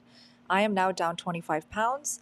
Labs are now 7.7 for A1C, 3.6 for CPEP, 230 LDL, 153 TG, and 43 HDL.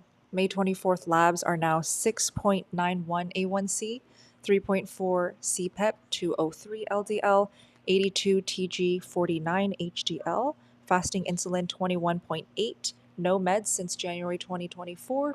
Any thoughts on the progress? Yeah, great progress, but still a ways to go. You still have insulin resistance based on those numbers. Interestingly, like Shawn alluded to earlier, your LDL went down. It sounds like, right? Did I hear that right?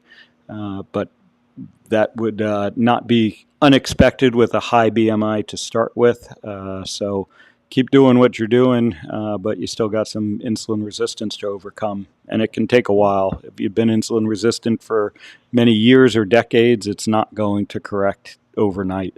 Mm-hmm. One more for you, Dr. O. Can carnivore help those affected by gastrocardiac syndrome? Gastrocardiac syndrome. Could carnivore help?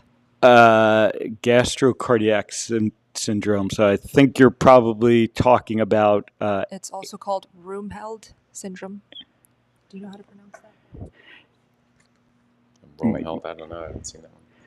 Yeah, I'm not sure if you're talking about after you eat that you are having issues. Maybe you want to clarify. No problem. We can come back to that. Yeah. Yeah. All right. Dr. Baker, what are your thoughts about the political implications of the carnivore diet? There appears to be a push to reduce meat consumption in the recent years. Well, I mean, it's unfortunate that this has become politicized, and but the reality is, there are people that have influence over policy that can affect agriculture, which can in turn affect what we have access to eat, and certainly, you'd have to be living under a rock to not realize that they have been pushing for reduction in meat. That has been, talked about for many, many years. They're asking nicely right now, which, we all have the right to say, we'll do what we want to do. The concern is if they decide not to ask nicely anymore. And I mean, realistically, the reductions in meat will not be, they're not going to say you're going to be forced to cut back, or we're going to, ban it in certain locations. Likely what they'll do is make farming very difficult.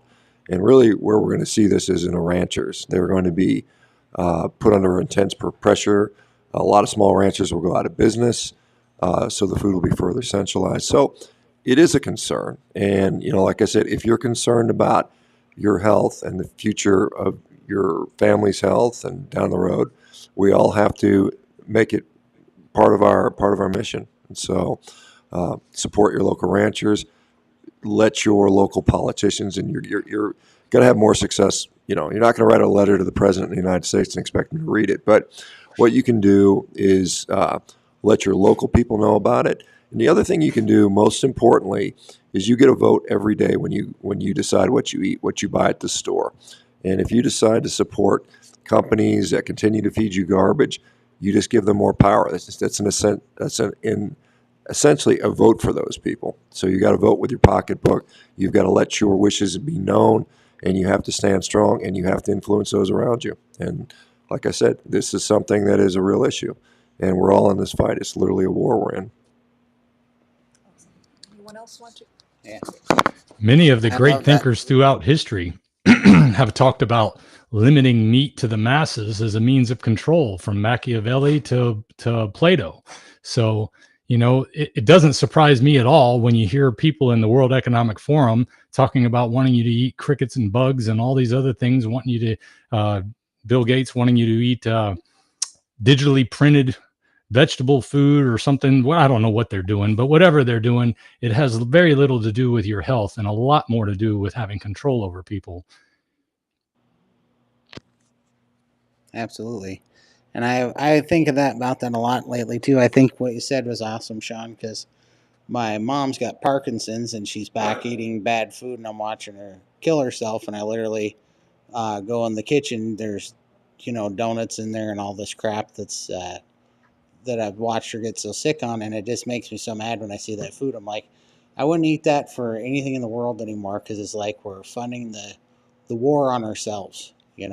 We're literally giving these people money to, make propaganda and shove this down our throats and get people addicted on it. And I really believe that. So that struck a nerve with me. May I comment? Yeah, go ahead. It went from the tobacco industry to the food industry, and basically we know that tobacco is not good for us, yet it was pushed on all of us, and now they've switched it to push us onto non-meat products, plant products, which are highly processed and highly addictive and highly damaging. You need to talk to your local representatives, your state and national representatives. You have to write letters. You have to join your local cattlemen's association and work with your ranchers. And I did what Todd and Shawn said. Yeah, the tobacco companies basically took over the food industry in a lot of ways.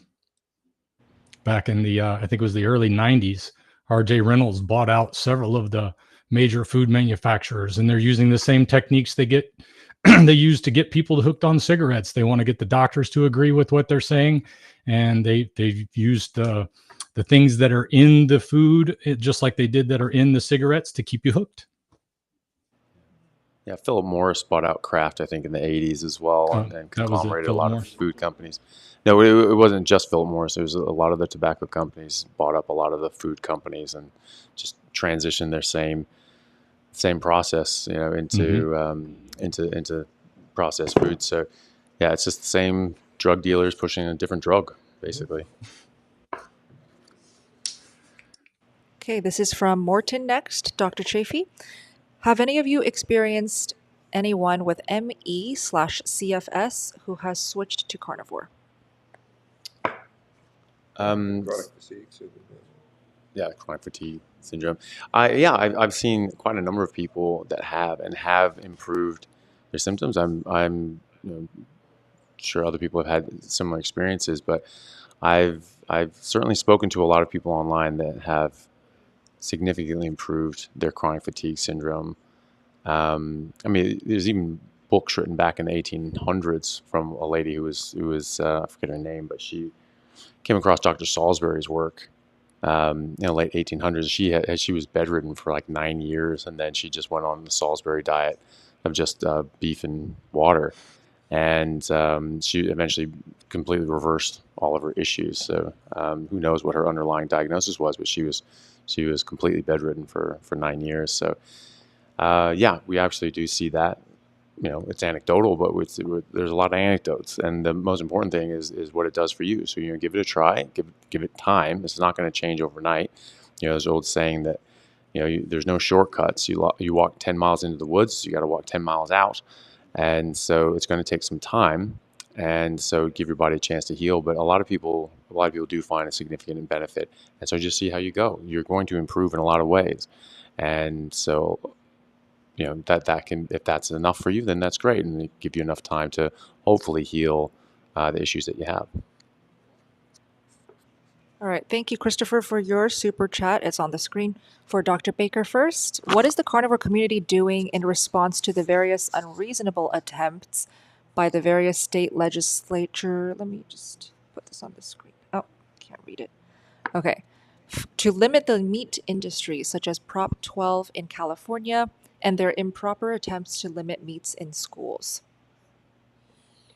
Nina Teicholz has been lobbying for a decade now to get the dietary guidelines change. I'll say unsuccessfully, unfortunately. And I had mentioned to her that I think she's going up against a captured organization in the USDA.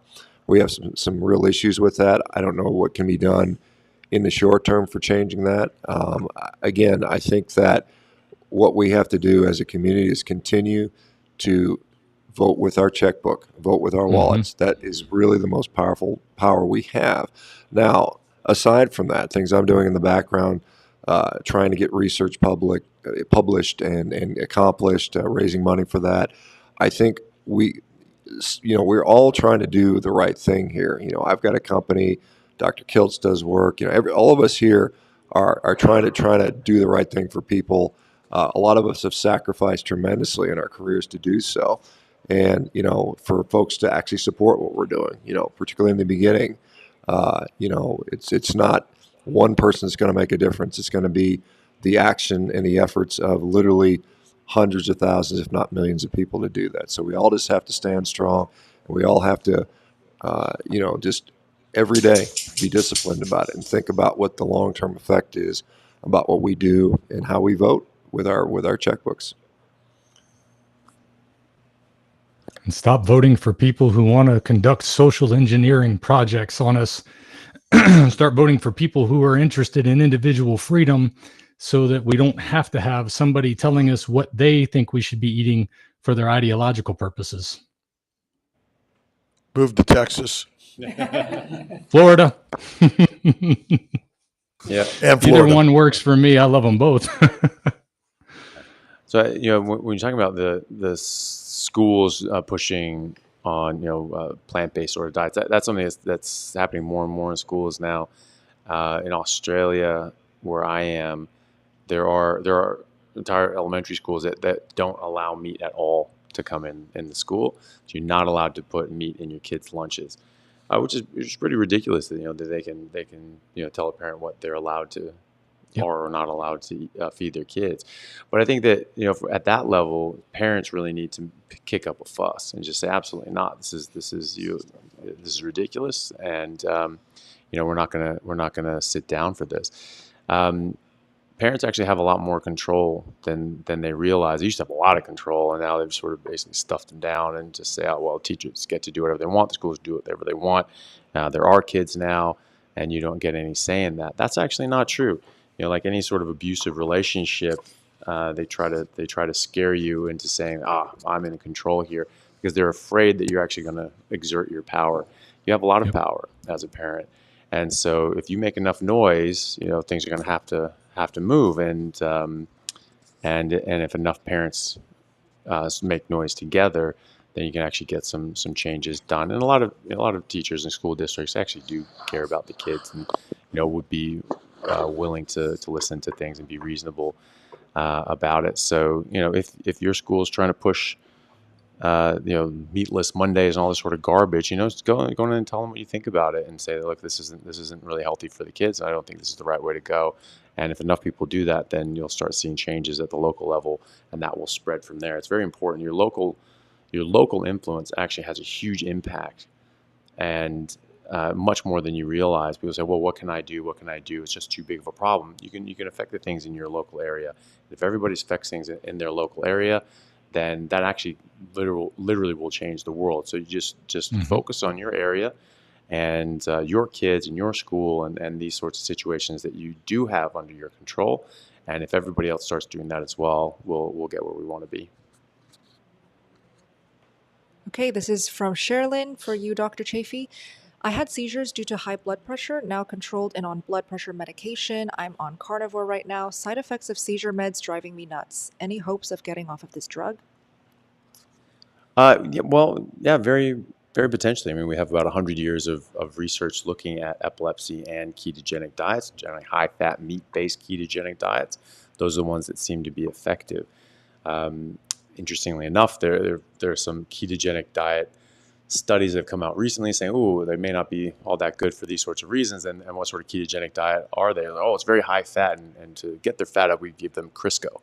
Obviously, that's the fat source that you want is Crisco.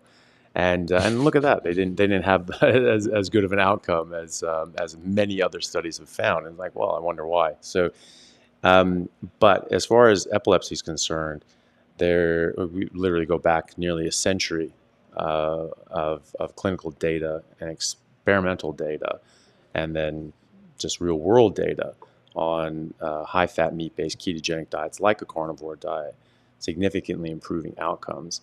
And anecdotally, I've seen people with epilepsy who have improved further from a ketogenic diet onto a carnivore diet, presumably because you're getting rid of other seizure triggers that exist in these plant toxins and things like that. So I can't say whether or not you'll be able to reduce or completely eliminate your seizure medications. However, many people have, and many people have at least been able to reduce their dosages, and many people have been able to come off of them. Even people with malignant brain tumors, such as Andrew Scarborough, who still had some residual tumor.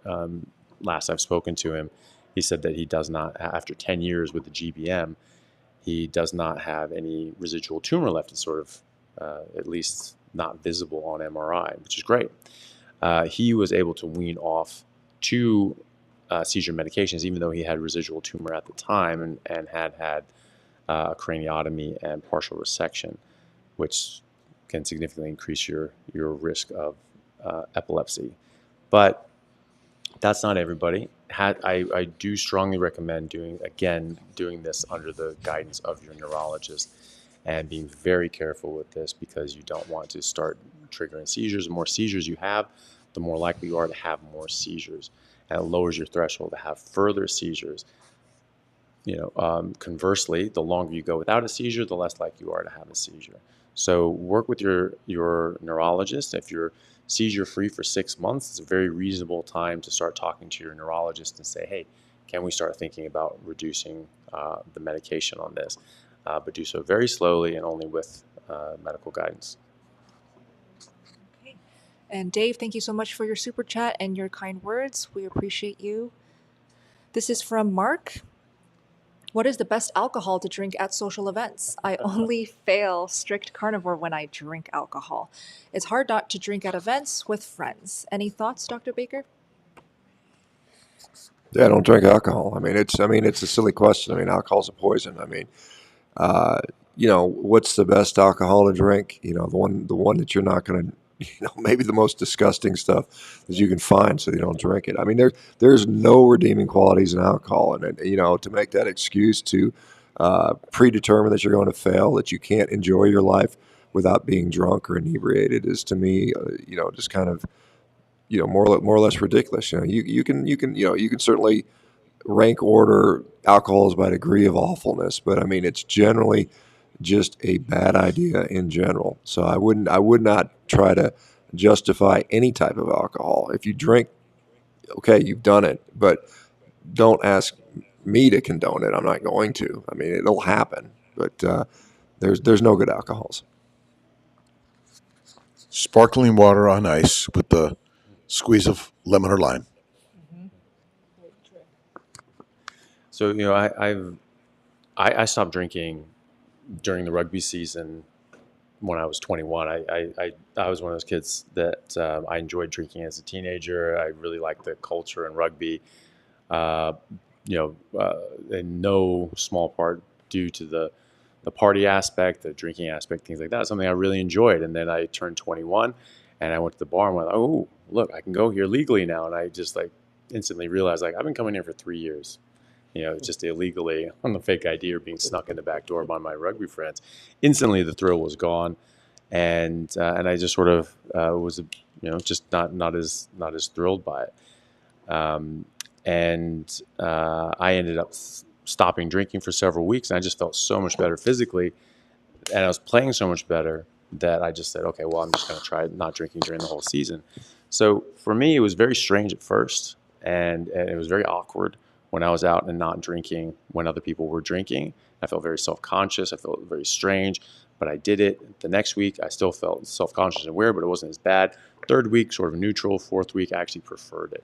And now I have no problem going out and drinking social situations and not drinking. I don't feel compelled to drink. I don't feel, it's not like a dare program where people are like, oh, why aren't you drinking? All that sort of, I just don't care. And no one else really cares either. If you're just there having fun and you're not being weird, then they don't care either. So it's just something you can get used to. So, it's not that you need to avoid those situations, but, maybe for a little bit you should avoid it just to get used to not drinking for a while. But, you can get used to these situations and get comfortable in those situations and still have just as good of a time, if not better, when you're sober, and then you don't have to spend hundreds of dollars on a stupid bar tab. You can actually drive home, and you're not just a wreck doing stupid things. So it actually ends up being better. So I actually prefer going out now sober, but I've have a lot of experience doing that. But it just takes a couple times getting used to it, and it actually preferable afterwards. Yeah, I'll just add one more point. If you, again, think about who you surround yourself with. If you only find people that can only enjoy themselves if they get drunk, you're hanging out with the wrong people. So think about that long term. I mean, it may suck in the short term. You might have to sever some ties with the relationships. But if you can't be around a place with these people without having to give yourself brain damage to do it, then you need to rethink what you're doing. For a lot of us, the carnivore diet exposed the fact that we have addictions that we're dealing with. It's not just maybe the weight issue or the health issue. It's that we've been addicted to something, whether it was alcohol or food or drugs or a lot of other things. And if you are fighting those addictions this way, then you definitely have to take a step back and say, you know what, I love you, but I can't participate in what you're doing because it's taking me down a road that I can't go down. And all I need is a justification to partake in one of my previous addictions, and I'll jump at it, just like many other people who are addicted.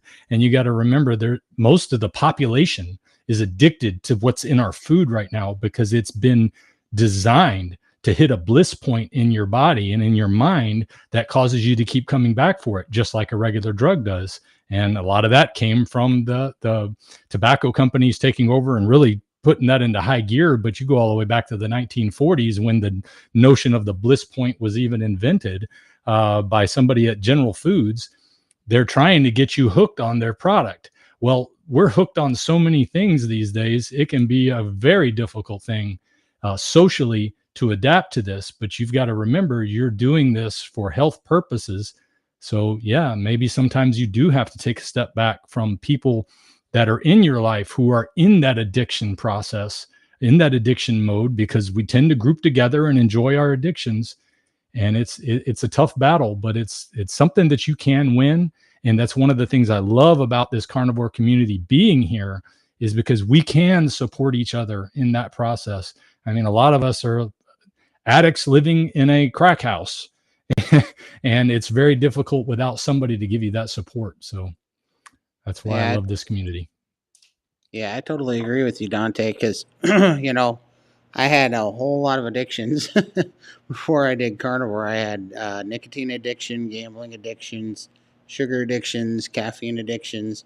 And what was crazy, the most unexpected thing about carnivore was when my hormones healed, my compulsive addictive nature went away completely. I quit a 20+ year nicotine habit without even trying to. I wasn't even trying to. It was something healed in my brain, and I didn't want it anymore. My body didn't want it anymore. I had, this gambling addiction that I had that I had on the shelf, but the monkey was always on my back, completely melted away after getting hormonally healthy. So I think there is something huge there. Whatever is going on with our food is making us incredibly impulsive.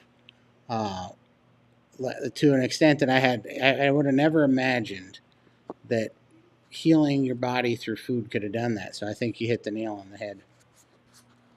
Can I add one other thing, that plants are highly fermentable in our gut, and fermenting plants makes alcohol. So essentially our children are walking around with alcohol in their brains and their body, And so that's one of the main reasons we become addicted to it, because it's another thing like nicotine, caffeine, and alcohol, and many other drugs that are in plants that addict our brain and damage it. Awesome. Thanks, guys. And thank you for your question. This is from Leap of Faith. Can you speak specifically to gout and the safety of somebody with a history of gout converting to carnivore? Thank you all. From Lone and Dr. Baker. Well, I mean, we typically associate gout with high levels of uric acid, but the reality is it is one part of that equation, and gout is really a metabolic issue. It is a complex thing that occurs. I've operated on a lot of people with gout, doing arthroscopies and surgical excisions on that, and I've rarely seen somebody express gout that didn't have some kind of underlying metabolic issue, insulin resistance, type 2 diabetes, and so on and so forth. And you can have gout with relatively low levels of uric acid. You can not have gout with relatively high levels of uric acid. And what I would say is that maybe in the short term, if you're particularly metabolically compromised, and you go carnivore and you increase your purine consumption, you might have a flare initially. You might have to still take the standard regimens, the allopurinol, the colchicines, the anti-inflammatories to get through it. But over time, as your metabolic health will improve, the likelihood of you flaring your gout is going to go down tremendously. And in fact, most people, even with gout, when they go carnivore, often just don't have gout flares. There's a small percentage that do, so you have to be mindful of that.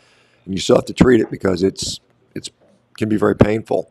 But again, gout is not just about uric acid. There's many, many things that go on. Even body temperature. Why does it happen in your big toe mostly?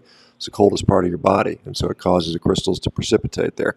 So there's a lot of factors that go into gout, and it's not just how much meat you might eat. And again, if you're worried about that, obviously fructose and alcohol would be huge drivers of gout. So get metabolically healthy, and you won't have to worry about it. Great. Moving on. This is from Fish. So, Fish, yes. Let me show it up on screen. Fish Jacks. Hello all, I hope you're well. Can discontinuing to Sabri infusion because of side effects be more risky? I'm over the side effects. So, it depends on what you're taking this for. It's typically used for autoimmune conditions, which I think everyone here probably would agree that this is something that a carnivore diet works extremely well for. That eliminating out all sort of plants, everything else except meat and water, especially red meat and water going on a lion diet, that this can significantly improve people's autoimmunity. I think this is large. I think from what I can see, autoimmunity is the body reacting to different sorts of toxins that get in the body, and these toxins are probably causing some problem, attacking your body, and you're making antibodies towards them, and your body's getting hit in the crossfire. So we take a lot of these immune modulating drugs to suppress your body from defending itself, which is helpful in certain circumstances, but it's really not addressing the underlying cause. So depending on what sort of autoimmune issue that you have, and depending on how well that's being treated with your diet, I would strongly recommend being on a strict red meat and water diet, the ruminant animal meat and water diet, so like a lion diet, and then see how you go. If you're a few months in, say if you have Crohn's or something like that, and if you have a few months in and you're not having any flare-ups and you're feeling great, that's a reasonable time to start thinking about coming off of those sorts of infusions. Work with your doctor, but that is something that people have been able to do, especially with things like Crohn's. I've even seen it with multiple sclerosis and many other sorts of autoimmune issues. But if you're still having bits of flare-ups like that, then definitely not the right time to think about coming off the medication. Yeah, I'll just add, as Anthony was saying, Sabri is an autoimmune modulating drug typically used for Crohn's disease. But it is important to not just cold turkey quit a lot of these drugs, and because they can set you back significantly to the point where maybe it precipitates some sort of surgical treatment, which we otherwise could avoid. At Rivero, that is what we do. We literally have physicians that are trained to help people come off these medications. So however you decide to do that, it's not bad to come off these drugs, and obviously preferable. These drugs, side effects include increased rates of infection, increased rates of cancers, so on and so forth. So it's great to get off them if you can, but just be careful how you do it, and definitely involve some sort of physician intervention. Dante, did you want to add to this? Oh, no, I didn't have anything for this one. I'm sorry. No worries, just checking. Okay, we'll go on. Okay. IBSD 25 years, carnivore 5 years, lion diet 29 days plus iodine. Pain is gone, but diarrhea persists. Doctors, nurse practitioners, GI doctors, unhelpful. Suggestions, Dante? 29 days plus iodine. Well, first of all, have you tested to see if you needed iodine? But I don't think that's going to be a huge one. Let's see, diarrhea persisting. It could depend on how strict you're being with lion diet. I noticed that if I cheat just a little bit, that I'll go back to what we call keto flu, or, a polite way of saying having diarrhea, basically, in my opinion, because anytime that I have something that I shouldn't, it triggers that, and it could last for weeks. So if you're giving yourself a treat once every 2 weeks or once a week or once every 3 weeks or anything like that, it could keep you in that mode for a long period of time.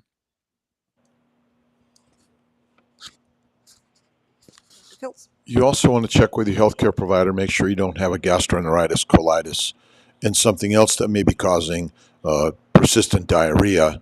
So we can't ignore that. You may have a gastritis, need antibiotic, but get checked also.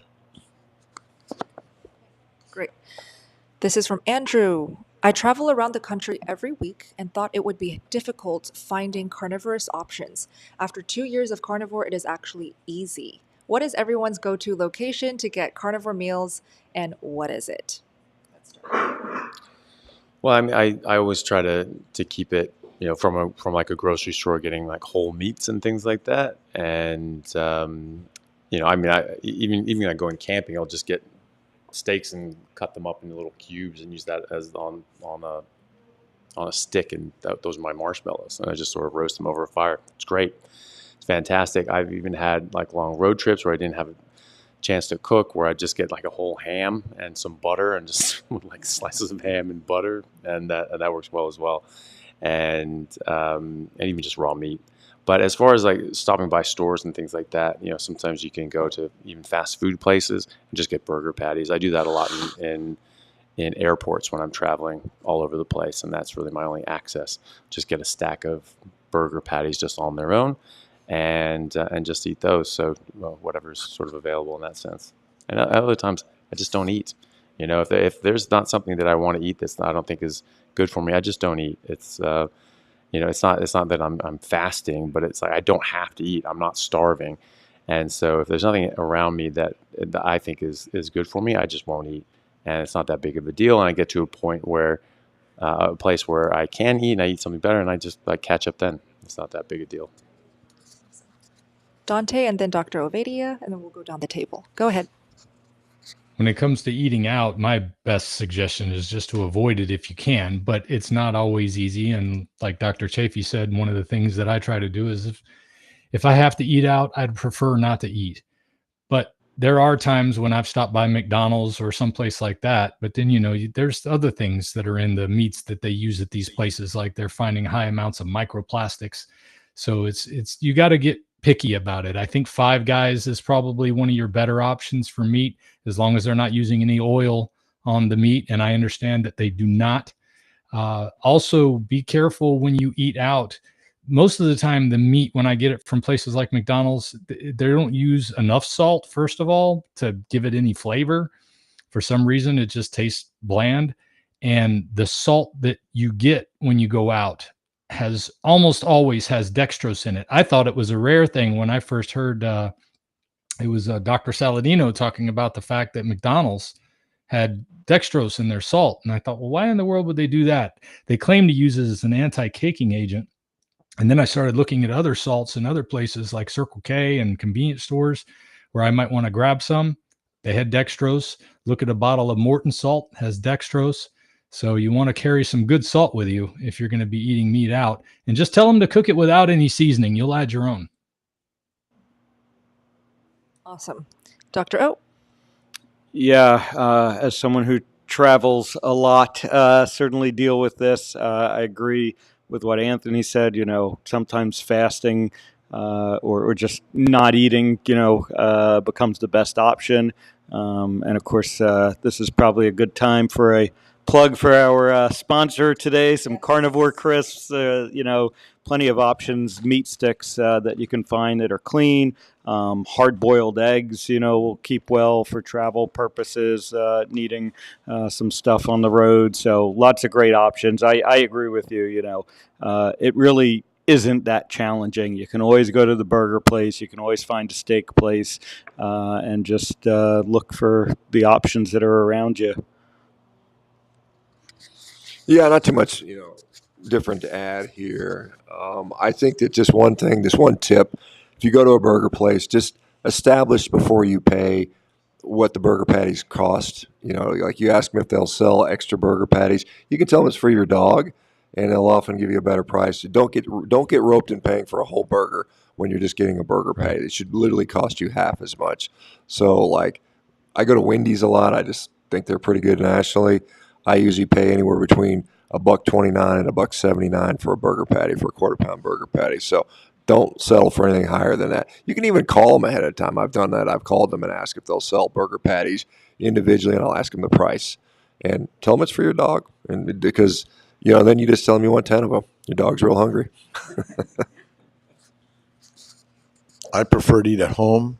If I'm traveling, I often will take the opportunity not to eat for a day or two, and especially when you're traveling on airplanes and hotels. And I think fasting, and think about hunting however many years ago, and you weren't finding your hunt for a few days, maybe a week. And so I think we're built to fast more, and that's one of the best things I think we can do. My advice is to be prepared. My friend Bill Knott says, prepare, prepare, prepare. So I've been doing a lot of traveling for the documentary, and we'll make up like a big power bowl, we call it. It's scrambled eggs with ground beef and bacon all scrambled together. We'll bring that with, and it's great cold. Otherwise, I'll just hit fast food and get the burger patties. Yeah, there's not much I can add here. The 18-hour drive here to Hack Your Health, I actually packed some sliced ribeyes and put them in a cooler and just ate that on the way. And when I ran out of those, shout out to my wife. She actually told me about a discount that you can get at McDonald's, actually, and I never thought I'd download the McDonald's app. So if you download the McDonald's app, you can actually get 20% off any order over $5 every single day. So that's part of what you can do to kind of hack your budget, if you will.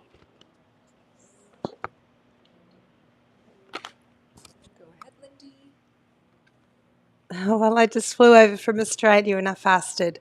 It's more about the experience, getting on the plane and just enjoying the scenery, the people. The food smelled terrible anyway. Didn't look appealing at all to me. And, I was able to just fast and not worry about it. So, fasting for me.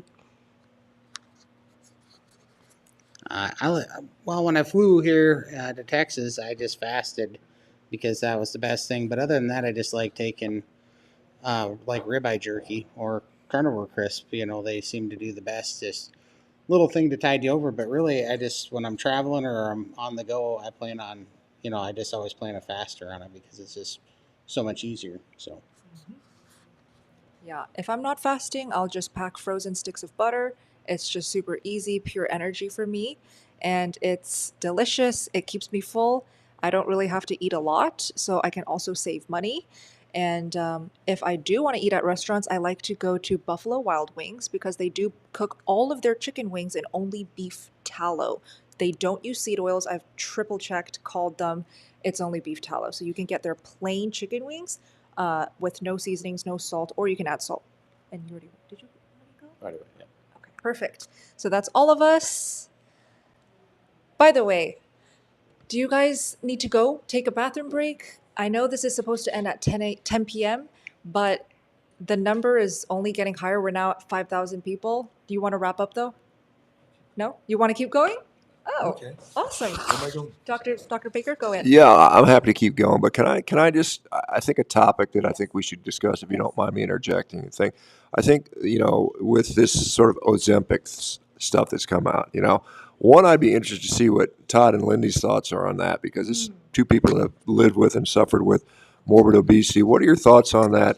And then maybe the rest of the panel has some thoughts on that, because I think it's an interesting topic that we should discuss. Yeah, absolutely. I mean, so my mom had gastric bypass surgery. My sister had gastric lap band, and they both failed. So I watched that stuff my whole life, and I just never had any faith in it. I always thought that I wasn't built wrong. Something went wrong, but I wasn't built wrong, and the answer was never going to be getting something cut out. It just didn't seem right. It didn't seem like the answer. And, now, I mean, my mom, one of the reasons she's eating bad is because she can't hardly eat enough food, right? Because she doesn't have her stomach. She's 81 years old. She's got Parkinson's. And she's wasting weight because she can't eat but a few ounces and she can't absorb any nutrients. It's like a real problem for her. So, I look at all these promises for a miracle pill or something, and that's what really drives me crazy, because if I would have only known, I was 600 pounds when I was 14 years old, right? And I've been trying this for a long time. And if I would have only known that it was just this easy, but you go to the doctor and they'd rather give you a bariatric answer, yes, they'll give you a dietitian, but they tell you to cut out fat and red meat. That was the exact thing that completely freed me. And so I do not believe in any way, shape, or form that there's a magic pill, and we don't have an Ozempic deficiency. That's not the magic pill. I don't think there's such a thing. I think there's a proper human diet, and that's what's going to free us. And so when I see that stuff, I just think that it's companies making money off of people's misery, and they're just addiction. And I think it's the worst thing. I mean, it's the biggest thing I want to talk about now is just that, because I see it everywhere,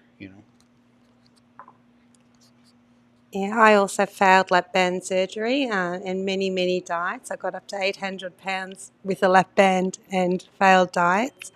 Carnivore was the only thing that fixed me. I've been broken pretty much all my life, just never had that off switch.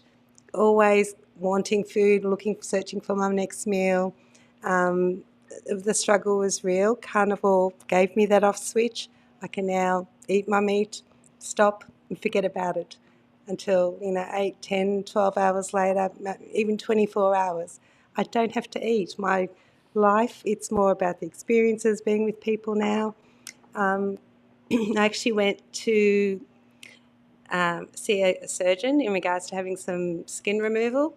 And he asked me, how'd you lose all that weight? And I said, well, carnivore diet. And he said, well, not vegetarian. I'm like, no. He says, not Ozempic. I said, no. And he said, would you like some? I'm like, no. Why would I? Carnivore's working for me. Why do I want to have a drug that's going to change my thinking or my thoughts when meat has done that for me? That's been my cure. It's natural. I would never consider it. Even I still have a lot more to lose, and I trust the process. This has been fantastic. It's given me my life back. I don't want to put drugs in my body. What else is it going to do to me? So it's a no for me. Yeah.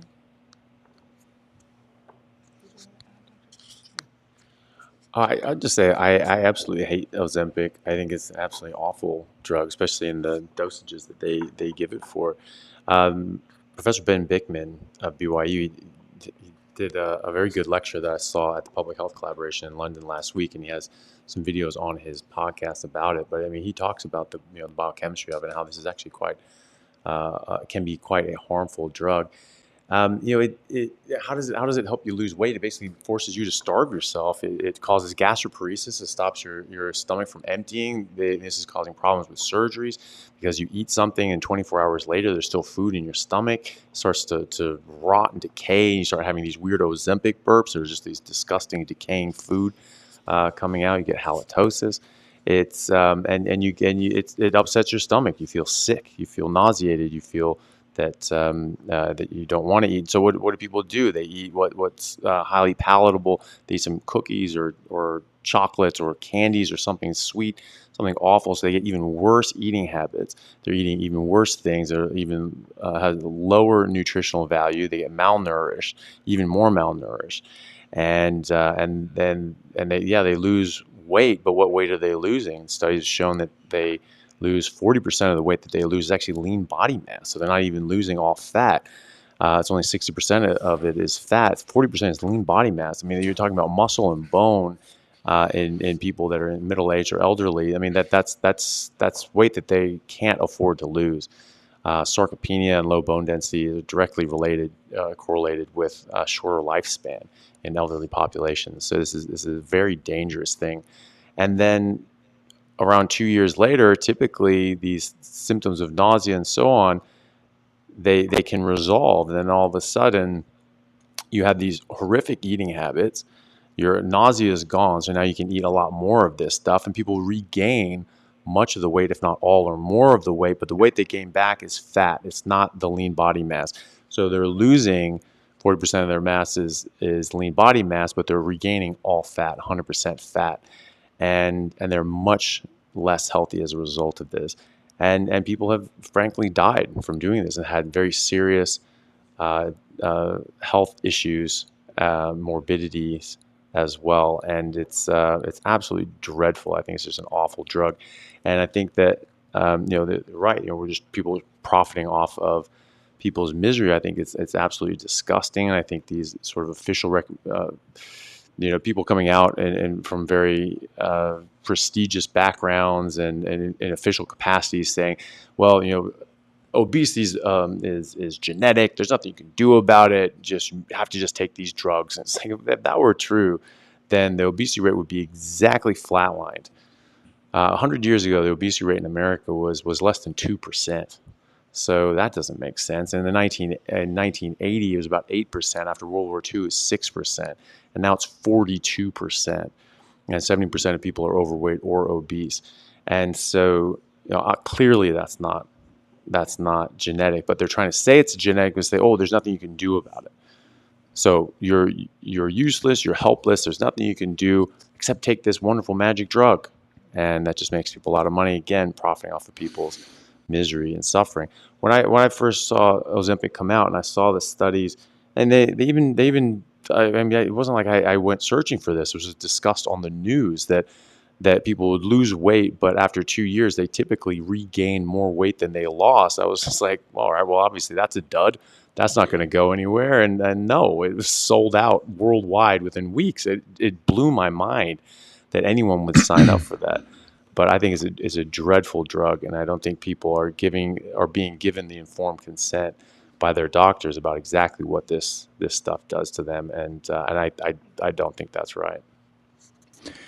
There are a lot of medications out there that are absolutely good for people with certain conditions, but what you've got to realize when it comes to the drug companies right now is they're not looking to cure things. There was, I think you call it a white page or something like that came out dealing with Goldman Sachs and the company that came up with a cure for hepatitis C. I found out about this through a friend of mine years ago who had hep C, and he talked about, wow, this pill, it took it a few times or something like that. It wasn't very much, and he was cured. Well, the investors said, this is not what we want. We don't want cures. We want people on drugs for life. We want something that's going to be managed for a lifetime. And that's the direction the industry is going right now. And if you keep looking for this magic pill, we've kind of come up with this idea, especially since genetic research, that they're going to come up with some solution that's going to fix everything and you'll be able to take a pill. And there is no pill that fixes everything. That's the bottom line right there. There are pills that are necessary for managing certain problems, but not being a doctor, I don't want to go into a lot of detail on that. I just don't want to throw the baby out with the bathwater. I know there are medicines out there that some people need, but a lot of this stuff, especially if they're advertising it on television and they're pounding the ads like they are with Ozempic right now, you can tell they're just trying to appeal to that desire for a magical cure, and they're not selling cures.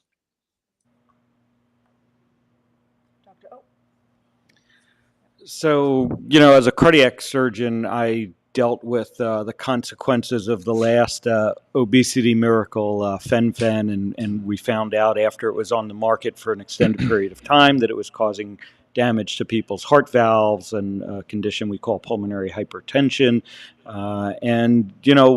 As is the case with a lot of these medications, there are side effects that only become apparent or maybe only get revealed after, these drugs get spread far and wide. And kind of like I mentioned earlier with statins, every situation has risks and benefits, and we need to be able to carefully evaluate those risk versus benefit and figure out which patients may benefit. But the pattern we see over and over with medications is the benefits are usually over promoted and the risks are usually under promoted. And we just have to be cognizant of that. And I personally have not been prescribing or using these medications with my patients, and I think we have better options for dealing with the obesity problem ultimately.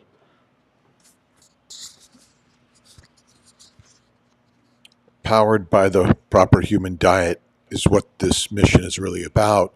And so the more we share ways that people can heal themselves and they can have a lifestyle that they'll maintain where they want to be, that's the most critical thing. These drugs are always going to come out. They're always going to be there because the powers that be, it's about making more money. And GLP-1s are required for life. So they're going to help you lose weight, but you got to stay on them forever because we all know that you're going to gain that weight and feel miserable again. But the other problem is how we treat people that are overweight. We're very judgmental, and I think that's one of the problems in the medical communities, that we judge people based on their size, and we shouldn't do that. The more we help people love themselves as we respect and love them, then we can help them heal by teaching them more about the proper human diet. I feel like carnivore is so successful because it's what's natural for humans, and taking a pill that forces you to consume less but allows you to continue consuming the wrong things is not natural and just seems like a recipe for disaster. I don't think there's much here that I can add that everybody hasn't already added. Dr. Baker, did you want to finish with any thoughts? I've got a lot of thoughts on this, and I mean, when we look at these drugs, they're being touted as the next latest and greatest things. They're using for cardiovascular indications now because there's some studies that indicate association with less heart disease. Obviously there's weight loss. There's some significant concerns. I mean, you've got to remember, every time pharmaceutical industries promise you something, they always overpromise, underdeliver. They basically, the side effects that we are starting to see now, undoubtedly those will continue to occur at much greater rates than the pharmaceutical companies that perform these studies will let out there. So we have to realize that going into that. You can't trust these people very far.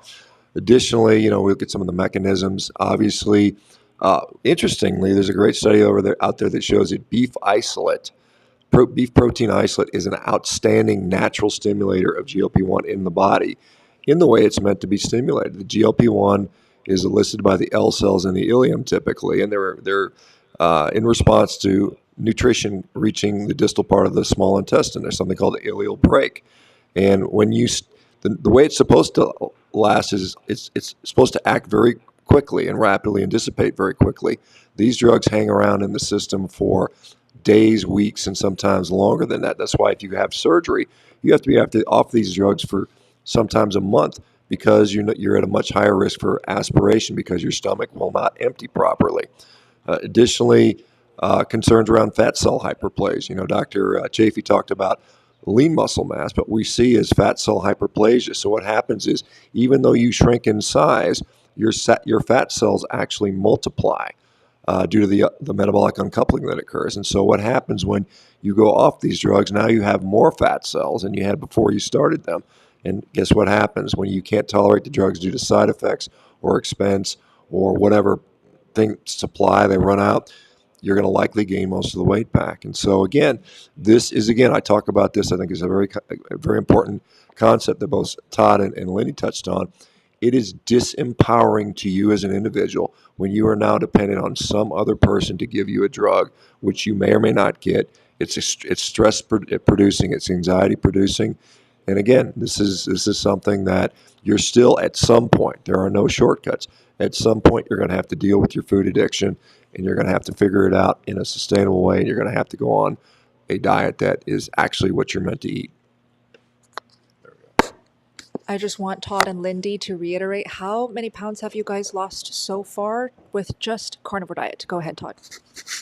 Let's see. I'm down 276 pounds as of today. I've lost about 500 pounds. Yes.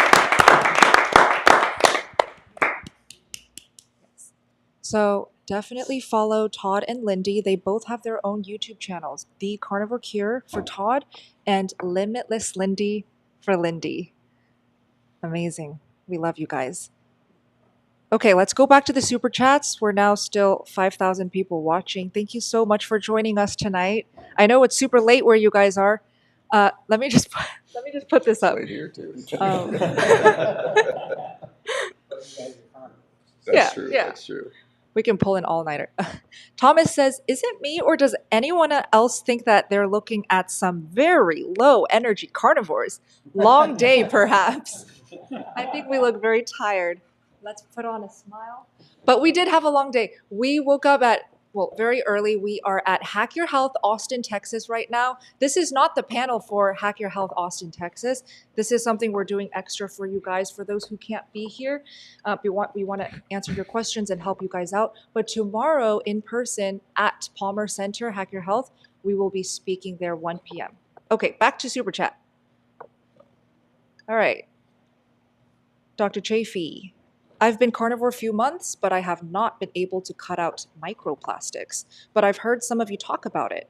Would I be okay not cutting out all of these plastics? I mean, look, this is the sort of the next thing. I mean, you just don't want things in your body that aren't supposed to be there, and microplastics would certainly be one of these things.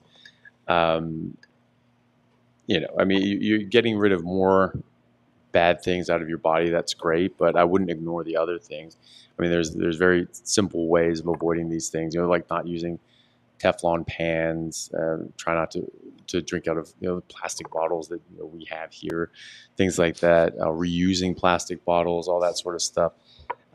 These little things that you can do that can improve these things. But if you're just eating a carnivore diet and you cut out all these other sorts of things, obviously you're going to get a lot of benefit out of that. And then you can start thinking about, fine-tuning these other exposures down as well. And you're just going to keep improving your health. We don't really know the long-term effects of these microplastics. They're probably not good. They do seem to disrupt our hormones. It can potentially affect our fertility. There's a recent study that looked at biopsies of testicles. They found 100% of testicles sampled had microplastics in them. So that's probably not great. And so, these things are ubiquitous. And so I would keep that in mind, and I would try to avoid that if at all possible, using steel cups and things like that, and drink bottles, all these other sorts of things. And just keep that in mind anyway, because I think it's probably actually something that we should think about. But you're already going to be making big improvements just by going on carnivore, and that's great too. Are you guys enjoying the photos? So we're right now showing photos of Hack Your Health, all of us, some snaps throughout the weekend. Dr. Kiltz and me at Fogo de Chao. Raymond and Kiltz looking so hot. Me again with my plate of 3 pounds of meat today. Yeah, so much fun. Oh, let's not do so much of me, please. Raymond, Emily, Coach Amy. Yeah, these are amazing photos. It's such a great time here. I know not all of you guys are here, like most of you guys are not here, but we will have more meetups all around the States and hopefully international. You're going somewhere next, right? Aren't you going to Switzerland? I am, yes. So I'll be speaking at a Keto Live sports event in Switzerland and St. Moritz in Switzerland in a week from now, and so I'll be giving a talk on ketogenic athletics. Specifically, they wanted me to speak about my experiences as a professional athlete on a carnivore diet, because I just happened to fall into a carnivore diet in my early 20s and felt a lot better as an athlete doing that. So they wanted me to talk about a bit about that and carnivore athletics. Dr. Baker, you're speaking somewhere next too. Yeah, I've got a dauntingly lengthy speaking schedule coming up. I think the next event I'll be in is going to be, I'm actually speaking in front of the South Dakota Cattlemen's Foundation to help try to raise some money for carnivore research. I'll be then speaking in front of a group alongside a guy named Tim Tebow, a professional American football player. Clay Clark's putting that on in Tulsa, Oklahoma, and then in the following month in Nashville, I'll be at the largest Bitcoin gathering in the country. So it's good that I'm getting outside of the low carb sort of environment to kind of get this message out there to more diverse groups. So. Well, and as bougie as Switzerland is too, Chaffee, aren't you coming to what is it, Riverton, Wyoming on August 24th? Real exotic place. Yeah, well, I'll be. Yeah, I've got some other speaking engagements as well. So I'll be in San Diego for the Symposium for Metabolic Health in August, and then a week after that, I'll be up in Wyoming for the Rendezvous City Beef Roundup. And they're trying to make that a very big carnivore sort of convention, and try to make that as big as possible. It's really good. I went to it last year. And it was a lot of. It was very fun. It was a lot of nice people that were, very interested in beef and producing it. And they had a contest on the best sort of beef producers. And I was fortunate enough to be a judge, and I got to eat a whole bunch of steaks, which was great. And they said, it was like, hey, we're having this contest on who has the best steak. Would you like to be a judge? Absolutely, I would like to be a judge and just eat a lot of steak. They really don't have to ask me twice on that. And so they're doing that again, and then they're trying to make it a big carnivore event. It's actually funny. They're changing the town motto of Riverton, Wyoming, to the most carnivore-friendly city in the world, which is great.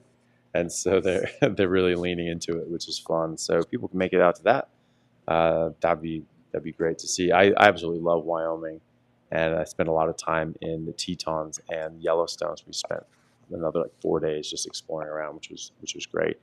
And then a whole bunch of other things. We'll be in Spain in October for another conference, and Adelaide in November, Melbourne for low carb down under in September, things like that. So yeah, quite a few events as well. Awesome.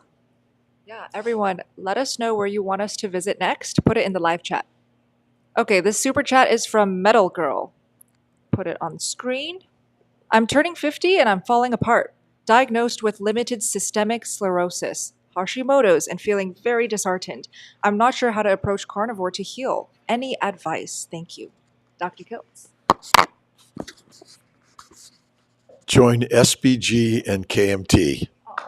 Steak and Butter Gang and Kiltz Mighty Tribe. And we both have courses and a lot of coaches on SBG. I think it's amazing. It's a community of support. It's the best way to listen and learn from others that have done it. And that's how I've learned to do it many years ago. And I continue to listen and learn from all the experts here and many others. The stories are critical, and your diseases, your disorders, your problems are all secondary to plant-based, low animal fat diet. and eating like a grazing animal rather than a carnivore animal. And we've all been taught to eat that way, unfortunately. It's the propaganda that we've all lived with forever, and go carnivore. And bacon, eggs, butter, beef. You can even have Kiltz's ice cream, but actually Bella's might be better. And salt. No, it's not. And I also recommend Dr. Baker's Revero. Could you please talk about Revero, Dr. Baker? Yeah, I've been doing this community thing for many, many years now, and I think they're wonderful. I think they're great. But one of the reasons we decided to do a full medical thing is because I think people with significant medical issues do need the oversight of a physician, not just a health coach that may or may not have the qualifications or the expertise to deal with complex medical issues, deprescribing drugs, nor are they allowed to. It's actually illegal for someone to tell you to come off medications. That's called practicing medicine without a license. So that's why we have to have a collection of physicians that actually support this, philosophically are aligned, because one of the frustrations that many people share in my community that I had and many of the other communities is they do these great things, they feel better, and yet their doctor that they go to will not support them, and often will scare them, and often will almost bully them into stopping. And I think that's unfortunate. And so that's why we created Rivero for one of many other reasons. So it's awesome to get a community behind you. I think it's incredibly important. The issues this particular super chat person was talking about, complex, autoimmune, difficult things, it's going to require a very dialed-in diet, in my opinion, to figure that out. So, again, thanks for letting me talk about Rivero. Revero website is currently shown on the screen. Definitely check it out, guys. And I also want to plug Healing Humanity. Personal testimonials is so powerful, so inspiring, and Kerry and Adam are doing it right now. Talk about it. Yes, we're doing a documentary where we're following people around over the course of a year that are undergoing a proper human diet and experiencing amazing healing. And actually, Adam and I tomorrow are doing a presentation at 2 o'clock at Hack Your Health to share a trailer we put together for Hack Your Health and some behind the scenes. And if people want to learn more, it is healinghumanity.movie. All details are currently shown on the screen. Please make a small donation. They're going to really appreciate it. It's going to go a long way in making this amazing documentary. Thank you, guys. Okay, let's go back to Super Chat from Tom. Thank you, Dr. B, for your January Carnivore month. I did one over 5 years ago, and I have not looked back. Wow. And let's see, what's his question? Oh, thanks also to Dr. Chaffee for continued support. So just a thank you to you both. Yeah. Lenny, is carnivore safe for those of us with severe oxalate dumping issues? Adding tea and cacao has not helped. It made it worse. What is the best? Supplements like calcium and potassium? I am desperate. Thank you, Dr. Chaffee. Well, so I think it's important to understand first, is it oxalate dumping? I mean, there could be a lot of other things that it can be. Oxalate toxicity and oxalate dumping can manifest by definition as any number of symptoms, and those symptoms could be explained by other things as well. In medicine, we have, if you look at all sorts of different symptoms that people have, they can correspond to any number of ailments, and so it's important to make sure that you have the diagnosis right. Is it actually oxalate dumping? Is that actually what you're getting? It's hard to say. But Sally Norton has different protocols that if you are oxalate dumping, having some low oxalate tea, etc., should help mitigate that. If it's making it worse, then maybe it's not oxalate dumping. So I'd think about that. So that's the the most important thing. So try to troubleshoot other sorts of things. There could be something else going on that you're not addressing because you're focused on the oxalate side of things, and you may be leaving these things out. Are you only eating meat? Are you eating enough fat? Are you doing these other sorts of things? Also, what are your symptoms? I mean, we don't really know exactly what's going on there, so I can't really give you any advice on any alternatives of what it could be.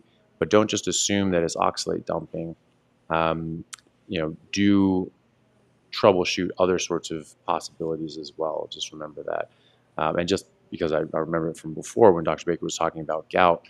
Just remember too that there are other things like pseudo gout, which used to be called gout, that can manifest as gout. One of them is oxalates, but there are a number of others, about 4 things we are categorized under pseudo gout that look very much like gout.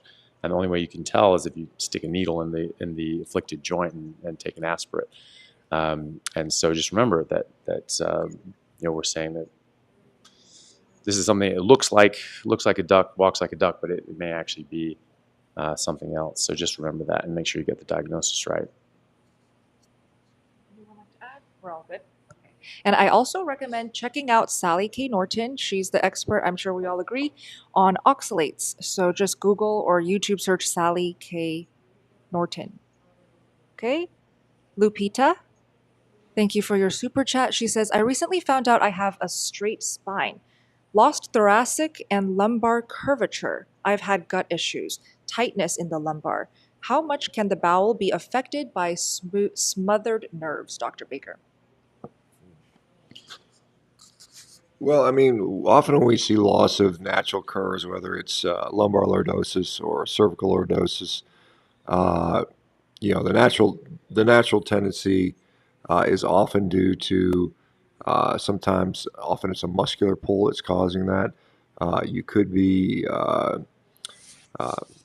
having just these kind of unremitting spasms or potentially loss of mobility. Could those curves impact the gut? Conceivably they could be, but it's probably not the curves themselves. It's probably the underlying inflammatory issues, which are probably causing both of those things. So I think they're indirectly related, but they could be, affected equally by whatever's causing the problem. And so without knowing what else is going on health-wise, it's hard to say for sure. I think, again, I hate to sound like a broken record, but the same sort of things apply. Eat a good diet, stop eating junk, don't smoke, don't drink, get good sleep. Don't be sedentary. Deal with sort of circadian biology. Do those things consistently over time, and hopefully they'll fix whatever the underlying condition, which is probably perhaps contributing to both of those things. Heal the gut, you heal the rest of the body. That really is the most important thing, because inflammation in the gut will contribute to back problems and spine problems, as Dr. Baker suggested also. Dante, did you want to add to this? Excuse me. No, what he talked, just to add on to what he said about healing the gut being the key thing to healing your body. I mean, that was the reason I started a carnivore way of eating, was because my gut issues, and doctors would just look at me like I was crazy. And ever since I embarked on this journey to heal my gut, it has healed many other things. I mean, I had high blood pressure before.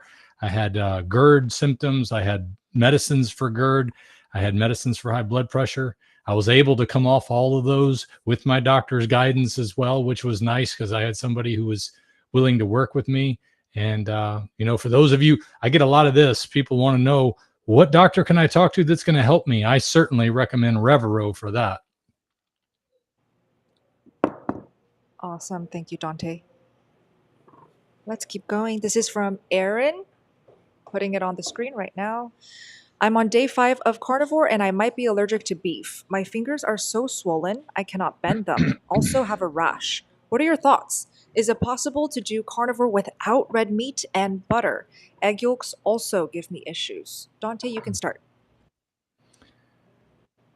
Allergic to beef. Oh man, that would be a rough one for me, because that's about 99.9% of what I eat. Yes, it's possible to do carnivore without red meat.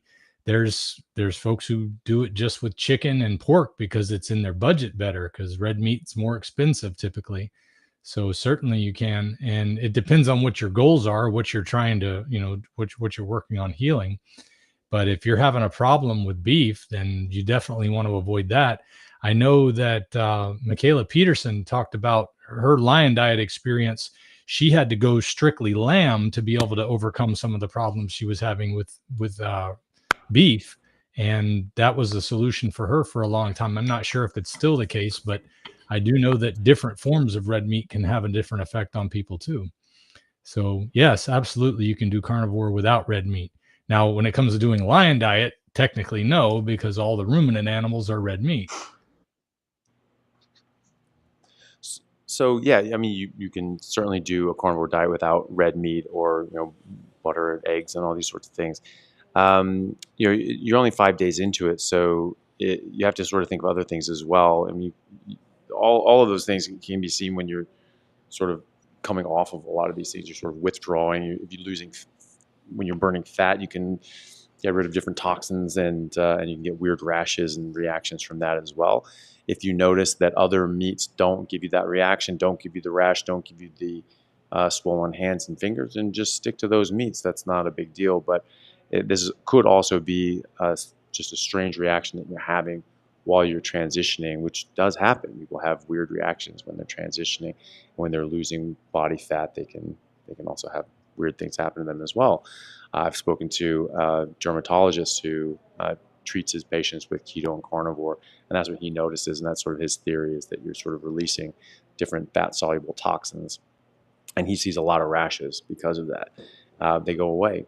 So the people being allergic to beef, there really isn't a true beef allergy that I know of. There's the alpha-gal syndrome that comes from the bite of a Lone Star tick, and that can make people sensitive to that, to red meat. But from what I understand, it's typically temporary, lasts sort of 6 to 12 months, and then goes away. But you can eat other meats as well. But yeah, you definitely don't have to do it with red meat. If that's consistently happening, or eating other meats and everything's fine, you have red meat and your hands blow up, then yeah, just don't eat it. That's fine.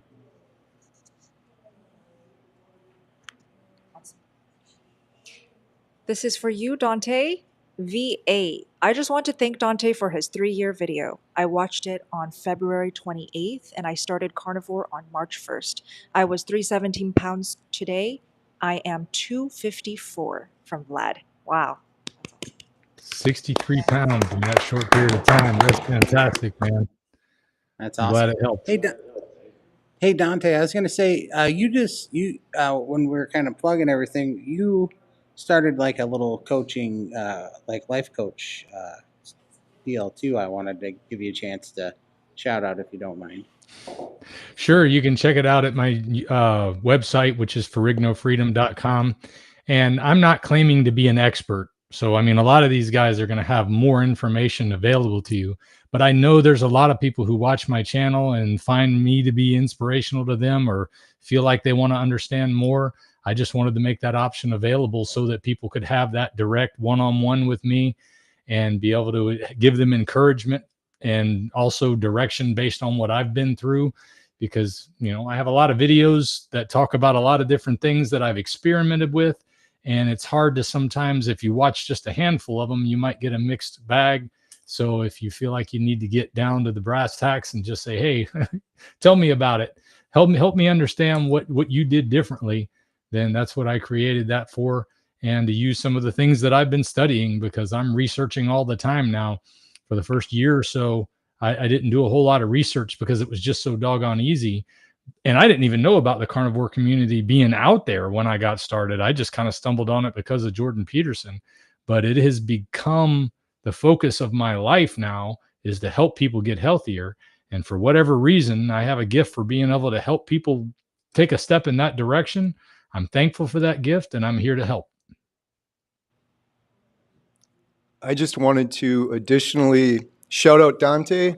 Carnivore's changed my life forever because of his inspiration and his story, and I've heard that over and over and over again. So thank you so much, Dante.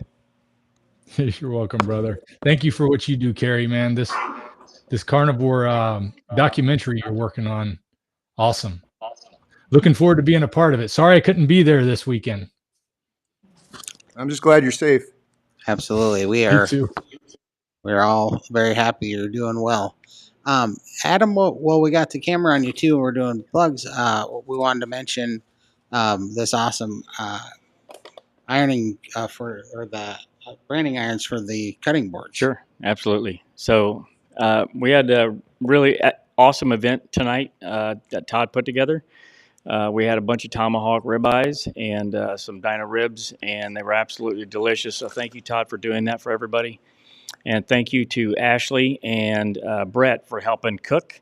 And we want to shout out Garrett Manufacturing or Mojo Manufacturing, Garrett at Mojo Manufacturing, for supplying the brands, custom brands for Healing Humanity, and these custom cutting boards that we were able to pass out to everybody tonight as a special gift. So thank you so much to Garrett at Mojo Manufacturing. And one other thing about Garrett, he actually told me, this is totally random, I asked him if he would help to donate some branding irons. And he actually said that he started the carnivore diet January 1 of this year and did it for 2 months because of Dr. Chaffee's videos and Dr. Baker's videos. So he's hoping that I can get a picture for those with his brand with these two guys. So thanks to Garrett with Mojo Manufacturing. Awesome. Perfect. Also, I just want to mention everybody's links, socials are linked down below in the description box. Whoever's channel you are watching this live stream on, please hit the like button, and also go ahead and subscribe to all of these amazing carnivores if you are not already. And let us know, are you enjoying this live stream? Do you want more? Give us your feedback in the live chat, please. Thank you so much for the kind words, guys. Okay, let's keep going. This is from Batch. Okay. Please speak on the relationship between carnivore style and blood type, Dr. Baker. Yeah, I get this question quite honestly, and there is some validity to that. And this is how I like to address this. If your blood is red, you have the right type to go carnivore. If your blood is green, go vegan. No, but seriously, I've asked that question, and there are the normal distribution in the population of type A, type B, type AB, type O in the carnivore population. There is no validity when it comes to blood type with regard to meat. There may be some, however, for other foods, but that's not my concern. Yeah, I mean, the idea that, the blood type is just like it's protein on your red blood cell, different proteins on your red blood cells. And the idea that the proteins on your red blood cells are going to fundamentally change your entire digestive tract system, nutritional requirements, your ability to break down and metabolize fiber is a bit far-fetched. No, I don't think there's any issue with your blood type. People saying that, well, if your blood type O, then you come from hunter-gatherers. If your blood type A, you came from more agrarian. We all come from hunter-gatherers, right? It's just everyone's a hunter-gatherer, and A, O, B, this goes throughout all different populations, and so it's not really it's not going to fundamentally change what you are as an animal. The different blood types of lion, they're still lions. They still eat what they're supposed to eat. So just because a parakeet has a different blood type than another parakeet doesn't mean you give them different feed. So no, I don't think that that's anything that you need to worry about. What blood type are you? I'm blood type A, so I'm supposed to be a vegan, apparently. So, yeah. So I'm blood type B. I was supposed to be a vegan, and I was that crazy vegan for 6 years. Okay, didn't work for me. I lost my period. I got worse cystic acne on my skin. Nothing healed. When I went carnivore, I healed. And I feel the best that I've ever felt. I am so happy. I sleep well. My period is back. I actually have painless monthly cycles. So if you think that bloating and PMS and pain and headaches every single month when you have your period is normal, it's not normal. So if you go carnivore, preferably high-fat carnivore, you don't have to eat sticks of butter like me. You could really have an amazing female hormonal life. So let me know what blood type you are in the live chat. Okay, next. This is from NZ Adventure Family. Oh, Dr. Baker, please describe the physiology of inflammation. Yeah. So interesting. There's a guy named Virchow who sort of described this in basically 4 things: turgor, rubor, calor, and dolor. And those things basically translated from Latin mean increased heat, increased pain, increased redness, and increased swelling. So that's basically what was been described since the 1800s or so. I think Virchow was German, if I'm not mistaken. But I mean, inflammation is a normal physiologic process. We would die if we could not get inflammation. Inflammation occurs after exercise. Inflammation occurs after eating. Inflammation occurs for a variety of reasons, all of which are physiological. Now, we contrast that to chronic inappropriate inflammation, which is where we start to see the pathophysiology. So this is, again, there are some good things about inflammation, but when it's chronically going on continuously, it's a protective response. You think about it. If I step on a something that is causing me damage, my body reacts to it. Same thing if I withdraw from touching a flame. In fact, this is an interesting story. When I was a sixth grade science student, I liked my sixth grade teacher, Mrs. Hayes, because she was just gorgeous, I thought. Anyway, she quit and became a flight attendant. But she asked me how I would redesign the human body. And I said, I think we should have faster reflexes. So when we touch something, we get away quicker. But you think about that. Our ability to respond to pain is a protective response. And if we didn't have that, we'd leave our hand in the fire, right? So same thing like inflammation kind of allows us to protect ourselves from these things. And so what are we doing? We're withdrawing from an irritant. Now, what happens if we chronically expose ourselves to irritants, right? We're supposed to learn from that. You know, a little kid only puts his hand on a hot stove one time, right?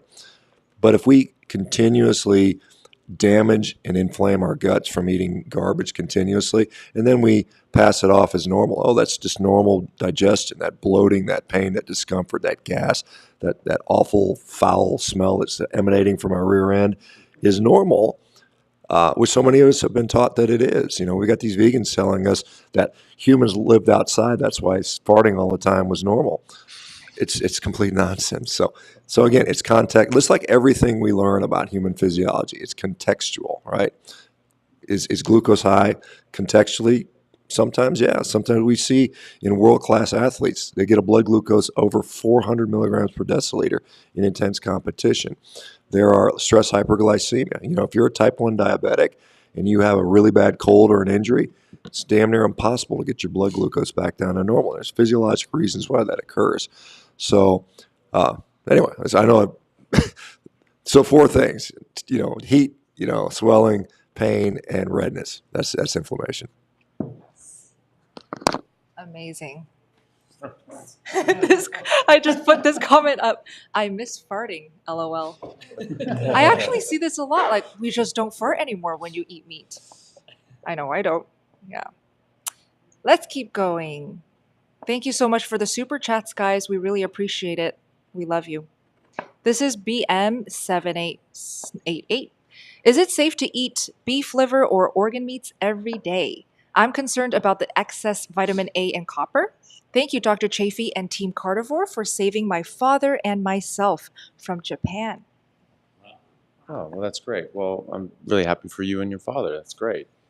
I think that eating organs is perfectly fine. I try to keep that in the proportion of the animal, though. If you're out hunting and you take down an ox, that ox is going to have enough skeletal muscle, meat, and fat on it to feed you for the next 1.5 to 2 years, depending on the size of the ox.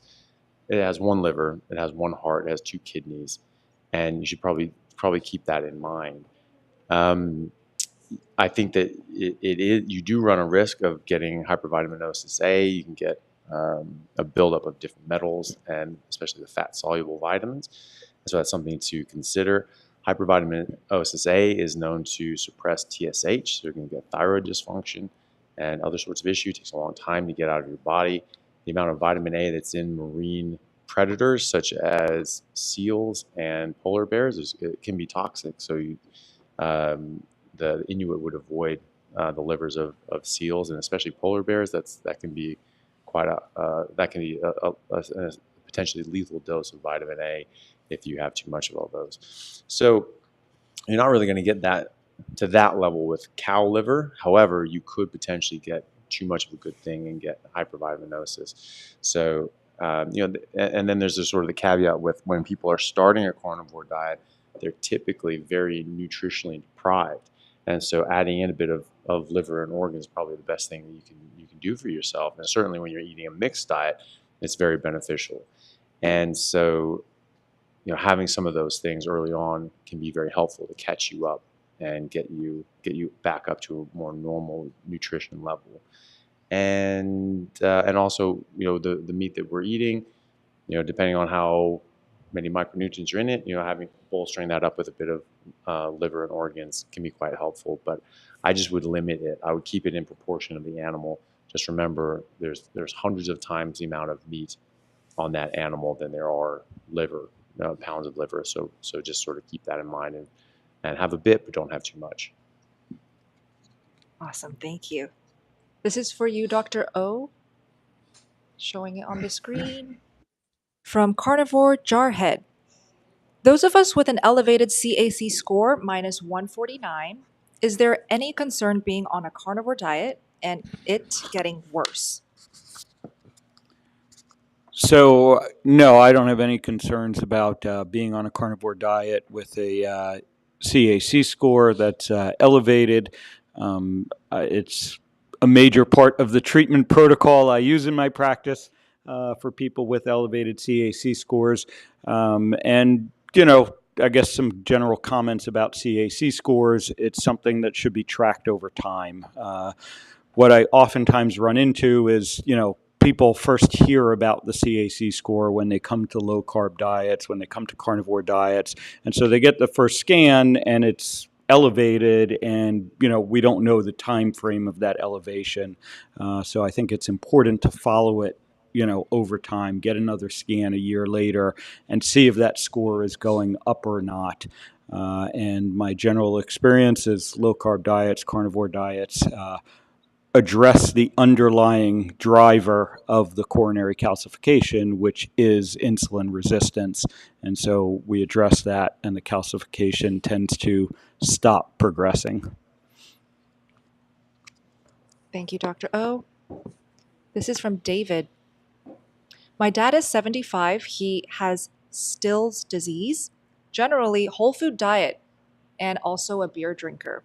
Can carnivore help? And thoughts on starting carnivore for an older person set in his ways? Dr. Baker.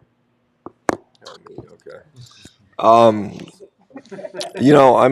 This is kind of my pat answer. I can't say I've seen anyone with Still's disease do carnivore diet.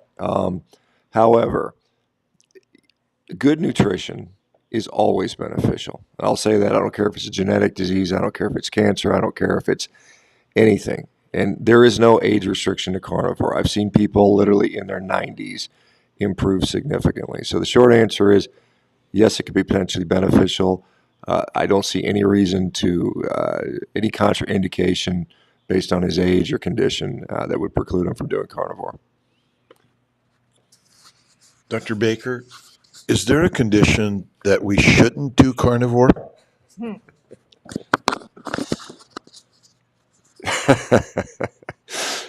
I should have a clever answer for this, but I think that the answer is no. I think there are no nutrition impacts every aspect of our physiology. It impacts every single disease state out there.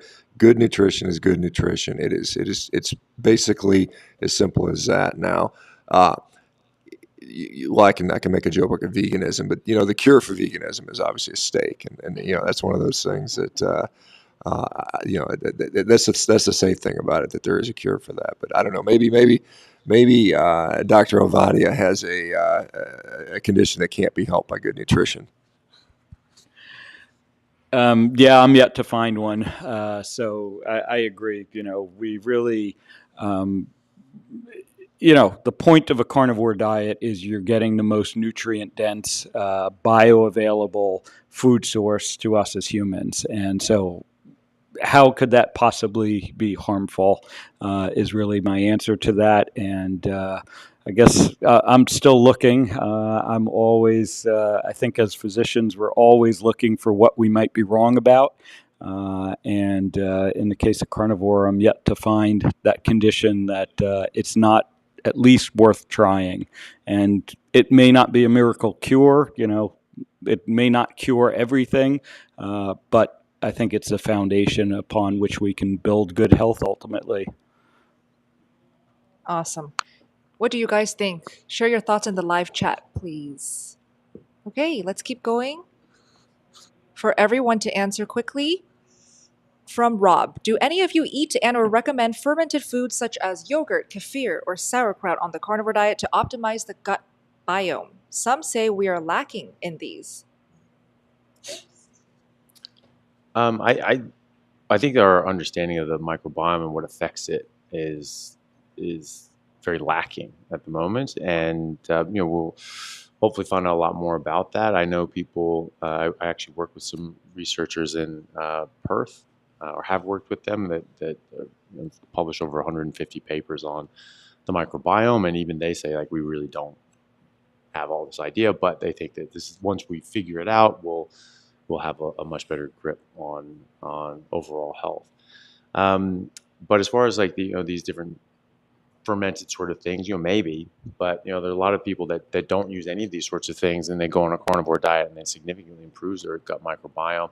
Just talked to a friend of mine, Ben Azadi, who many people here probably know. He's been a clean keto person for many years, did a microbiome test. It was sort of, it was good but not great. And the recommendation was, of course, eat less red meat, eat more leafy greens and fiber. And he did the exact opposite of that. He just went on a carnivore diet, cut out all fiber, and it improved dramatically. He had a much better diversity, had much better amounts of the different bugs, and then a bunch of bugs that didn't show up on his last assay actually showed up. And like, oh, these are so great. So he didn't do any of these ferments. And we see studies with the Inuit, who they may be eating sort of off meat or something like that, but they're not necessarily doing fermented, kimchi and things like that, or kefir or yogurt, and they have some of the most healthiest and most biodiverse or diverse microbiomes around. And so I don't think you necessarily need to do that. Maybe if you have taken a course of antibiotics, you might consider taking some of these things. If you just eat some yogurt, though, you're going to kill all those microbes in your stomach. A lot of the studies on probiotics coming out recently has shown basically no help, or possibly just they're worse if anything. A bunch of sugars and nasty stuff in there. So some people talk about having a bit of yogurt or fermented things chewed up with meat in the same bite, chew it up together, try to sort of stuff those little bacteria down into the bolus of food, and then swallow that down. Maybe that protects it. Maybe it does, maybe it doesn't. Also, we have bacteria in our mouth, and we're going to seed our gut bacteria with our oral bacteria. That's probably where some of these things are coming from. You're chewing up your food and some of these bacteria getting in there. We have a different oral biome on a carnivore diet, remarkably different oral biome on a carnivore diet than you do on a normal plant-based diet with a bunch of carbohydrates. You cultivate different bugs, and this is why we typically don't get cavities either. And so if you have a different oral biome, you're going to have a different intestinal biome as well. And so I think it just really just takes care of itself, honestly. And so I don't think you have to do those. And I think I just don't think you necessarily have to do that. But if you do, just understand that once you've established a microbiome, it's established, and it should just be fed and perpetuated based on what you're eating, and you shouldn't have to just keep reseeding it over and over and over and over again. You get it set up, and it should take care of itself from there just on what you're eating. How about you, Dante? Do you eat any fermented foods? No, and I have, excuse me, I haven't really been interested in investigating it, because everything that I've experimented with, because I'm on lion diet for those gut healing reasons, it seems like everything I've tried has been a problem. So I don't have a desire to experiment with that. But I will say that one of these companies that sells probiotics reached out to me one time and wanted me to try their products. So I've done several tests with their gut biome feature, and everything always comes out great as far as what they say is a good gut biome. I was looking at it had a symptom score where the higher the number, the less symptoms you have of any problems. And mine was above the community range, which was 61 to 91%. Mine was 96%. And this was after just over 2 years of eating this way. So yet they still wanted me to try their product. They said they got a perfect product just for me. I have a feeling it's the same product that everybody gets. And I even tried it out for a couple of months. I saw no difference whatsoever. Now, I haven't tried the fermented vegetables. Like Dr. Chaffee said, there may be something to it. Like Dr. Omara seems to really be hot on fermented vegetables. They may be great for him. They may be great for some people. I don't know that this whole gut biome thing is going to play out to prove anything in that area, but I'm sure there is a factor with that gut biome issue. It's just we haven't figured it out yet. So I haven't seen a need for it myself. The microbes are everywhere. That doesn't mean they're good for us. If they're in an open wound, they're deadly. If they're in our bloodstream or any other organ of our body, they're deadly, harmful. We're selling another drug, probiotics, prebiotics, never been proven. But when a pharmaceutical company or a supplement company is trying to convince us they're important, obviously the microbes are likely one of the biggest killers and causes of disease within us, and they start in the gut. And so my bet is fermented foods, which are made from plants, and adding potentially alcohol that comes from fermentation, I don't believe it's good for us. No one's ever proven this. But again, another argument that we keep on going down, but I would say the probiotics and the bacteria and yeast and viruses in our gut are not helpful for us. They're harmful.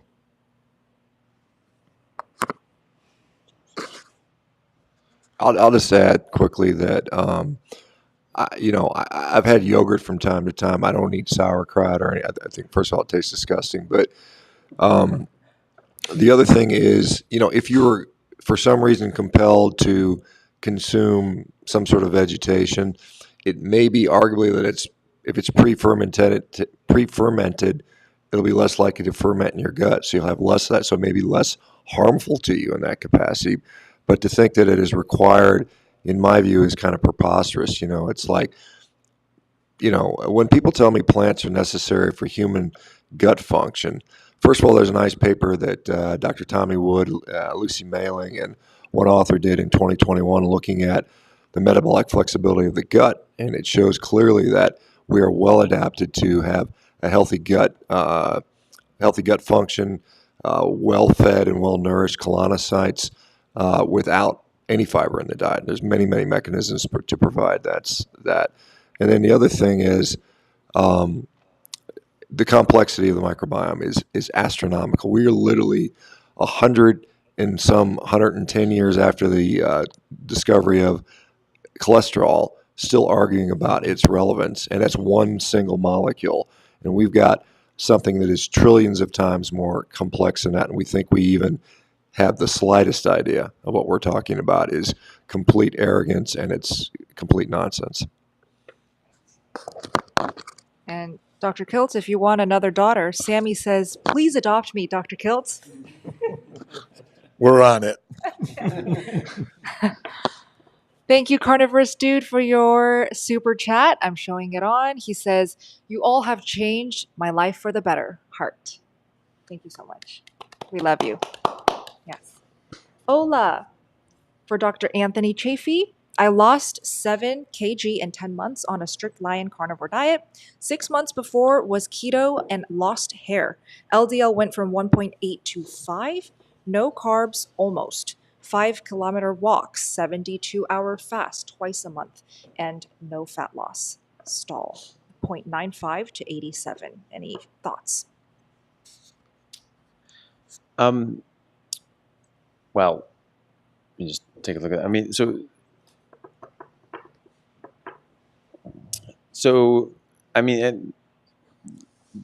There are a lot of reasons why you can have a weight loss stall. Dairy can be a stall for a lot of people. Cheese, things like that, can definitely be that. If you're only eating fatty meat and water, are you eating enough? People sometimes fast, sometimes too much. When you're fasting, what are you telling your body? Body's just getting inputs. You don't have this intelligence sitting in the back of your metabolism going, oh, they just want to lose some weight, so we'll do that. No animal will not eat their optimal food if it's sitting there in front of them and they're hungry. So if you're getting these signals from your body saying that you need to eat and you don't eat, you're telling your body that there's no food available. And so your body will just ratchet down your metabolism. We saw this in the starvation studies back in World War II, that when you completely drop down people's intake, yes, they did lose weight, but then eventually it leveled off and plateaued. And some of these people would have lost, if it was just calories in, calories out, they would have lost more weight than they started with it at first. So the metabolism plays a big role in this. And so if you're bringing in, less food and nutrition, you could potentially start reducing the output as well and lowering your basal metabolic rate. And so don't do that. So you want to encourage your metabolism. You just want to eat until fatty meat stops tasting good.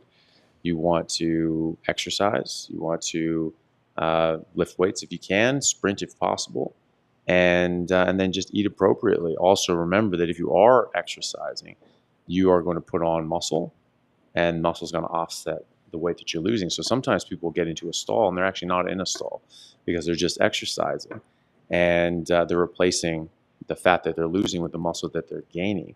And this is very, very common. I did this. I lost 23 pounds just dropping vegetables. I was already ketogenic, just by happenstance. And I lost 23 pounds in 10 days just dropping vegetables and eating more meat. And then I stayed the exact same weight for several months because I was exercising a lot, and I was just replacing the fat I was losing with the muscle I was gaining. So remember that as well. So eat enough, exercise, make sure that you're only eating meat and water, and then look at how your clothes are fitting, check out your body composition, and just always remember that this is most importantly about your health and how you're doing from a health perspective. Very distant second, it's about your body composition, so your fat and to lean body mass ratio, and nowhere on there is the scale, is how much you weigh, because that is not reflective of your body composition or your health. So that's really not something you want to really get hung up on. And then just give it time. Just keep going with it. Don't worry too much about it. You're still early days, 6 months. How long have you been doing carnivore for? 10 months. Yeah, 10 months. 10 months on strict carnivore. Just keep going. This is a lifelong thing. You got to think about this as a way of life. You're just, you're just eating to be healthy for the rest of your life. And, the weight will come, fat will take care of itself. Just focus on your health, focus on eating right, exercising, and just enjoy your life. Don't be too hung up on just the scale. And take progress pics. I always like to recommend people take progress pics because that's one thing that I wish I did more of. I wish I took progress pics. When I first started carnivore, I gained 25 pounds and I was so embarrassed. I was like, this is the wrong path for me, but I feel so good. So what do? I wish I took progress pics to see how my body morphed. And I know, Lindy, you always say you wish you took more progress pics, but thank goodness you have some of your face. I think you guys won't regret it if you take progress pics like once every 2 to 3 weeks, and it's just for your eyes only. You don't have to share it. It's a much better marker of measuring progress. Did you want to say something, Todd? No, I definitely agree with that. I thought I stalled for about 7 months through the winter, and I was sitting there thinking through 7 months through the winter that I wasn't making progress, and Adam actually put a short out of a video that me and him had done about 7 months earlier. And then I saw it, and I was like, holy crap, no, that was just composition changes, because I still have a couple chains, but I had about 4 more in that video, and I did lose 3 shirt sizes through that 7 months that I thought nothing was happening, But then I remembered, I had atrophied so much when I was kind of stuck in a chair for so long, that I just, I'm so much stronger now. I think it was just a composition change. I think I got muscle back, And so, yeah, it's absolutely. Can I comment real May I quick make a on the comment? hair loss concern? Yes, please, Dante. Yes, I get that question a lot, especially when people see my before and after pics. This was a choice. When I started Line Diet, it was right at the end of 2020. It was January 14th of 2021, actually. Just happened to be Carnivore Month. I don't even know if we were doing Carnivore Month back then, but to me, it'll always be Carnivore Month anyway. But in 2020, I was working as the administrator at a retirement home. I didn't get to see my barber for a year. And I figured, well, since I'm not getting my haircut anyway, I'll just grow it out and give it to children with hair loss was my plan at the end of whatever was going on. I just didn't think it was going to go on as long as it did. So my early pictures, you see all this hair. And then I was also wearing a full beard. And I know now, I can admit it now. I couldn't admit it back then. I was hiding behind that beard. So once I started to get my body where I wanted to be, I said, why am I hiding? I don't want my hair long anyway. That was just a short-term thing. And I was losing hair here as early as 12 years before I started doing this. And this area was already going back from my 20s. So I had always said, if I ever started to lose my hair, I'm just going to shave it off. But I wasn't willing to do that when I started to notice I was really losing my hair because I was still hiding behind it. Once I got comfortable with my body, I said, you know what? I'm going to do what I always said I would do. I'm not going to hide behind it anymore. I'm not going to try to do comb overs or any of that stuff. I'm just going to shave it off and be happy. I'm 51 years old. And I would expect I would probably have a little hair loss, especially with the diet that I had before this, and I did have. And it wasn't because of this diet that I went from having all the hair you see in the beginning picture to losing this, except for the way it changed my attitude about my hair. I have seen comments, by the way, on my YouTube channel. Everybody in the world, it's 50-50. They're either saying they lost their hair because of it or their hair got thicker and darker and everything else because of it. So the thing is, it's all over the scale. And I think it has more to do with other factors as to whether or not you're losing hair. Now, there may be some hair loss because of bad food that you're eating, but I don't think it has anything to do with eating lion diet or carnivore diet of any kind.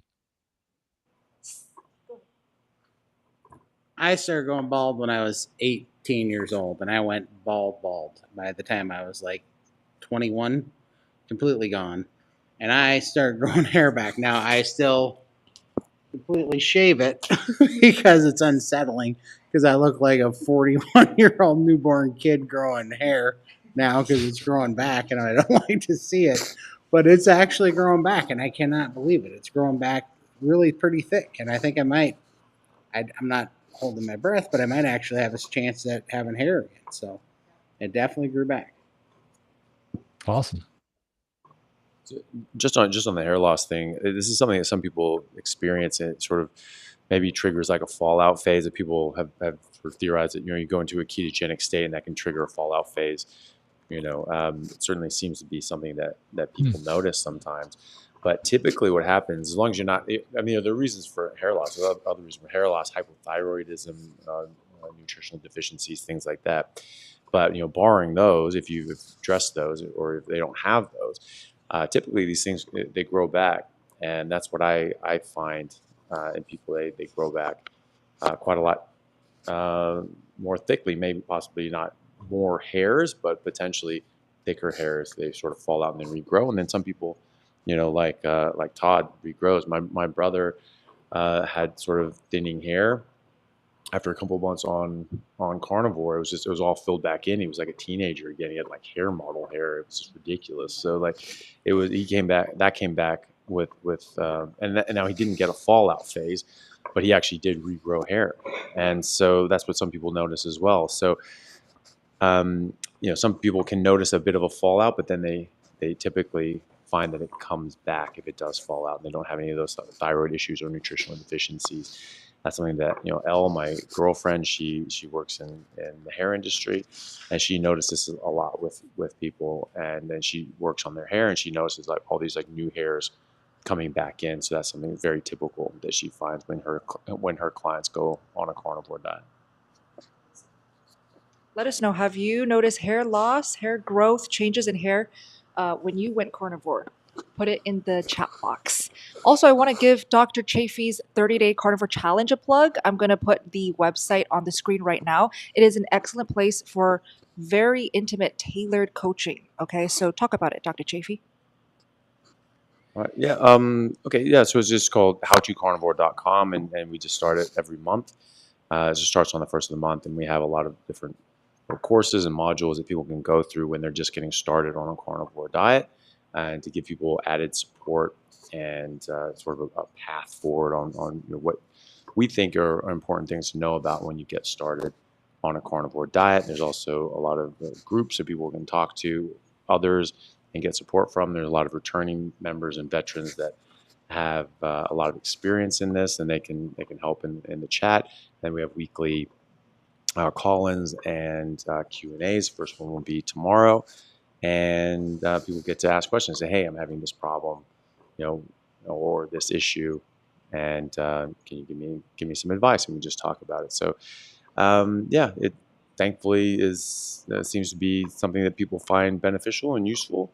And so, if that's something that people think that they need an extra hand with, then that's available. I do try to make all my videos available for free, and so I want people to be able to access all this information without having to pay for it. And so my YouTube channel is open to everyone. I don't have anything behind a paywall. I have a playlist called Getting Started on a Carnivore Diet, where I think if you just watch all those, you probably get a pretty good idea on how to do this. And you don't need all this, but if you do need some added support and extra help and a sense of the community and other people around you, you don't feel like a crazy person just doing this all on your own, that's something to think about and something that hopefully can help you. There's also free ones on Facebook, like free communities like Zeroing In on Health and Zero Carb Health. I find that those are excellent, and you have a lot of people that can help you and support you and make you not feel as crazy as maybe your family does. So awesome. Check it out, howtocarnivore.com. And everybody's free videos, everybody's YouTube channels are linked down below in the description box. So panelists, we are now over 5,000 live members watching. Do you guys want to continue, or did you want to wrap up? I know it's getting late. It's 10:50 p.m. where we are right here, by the way. Dr. Kiltz, Dr. Baker, what do you think?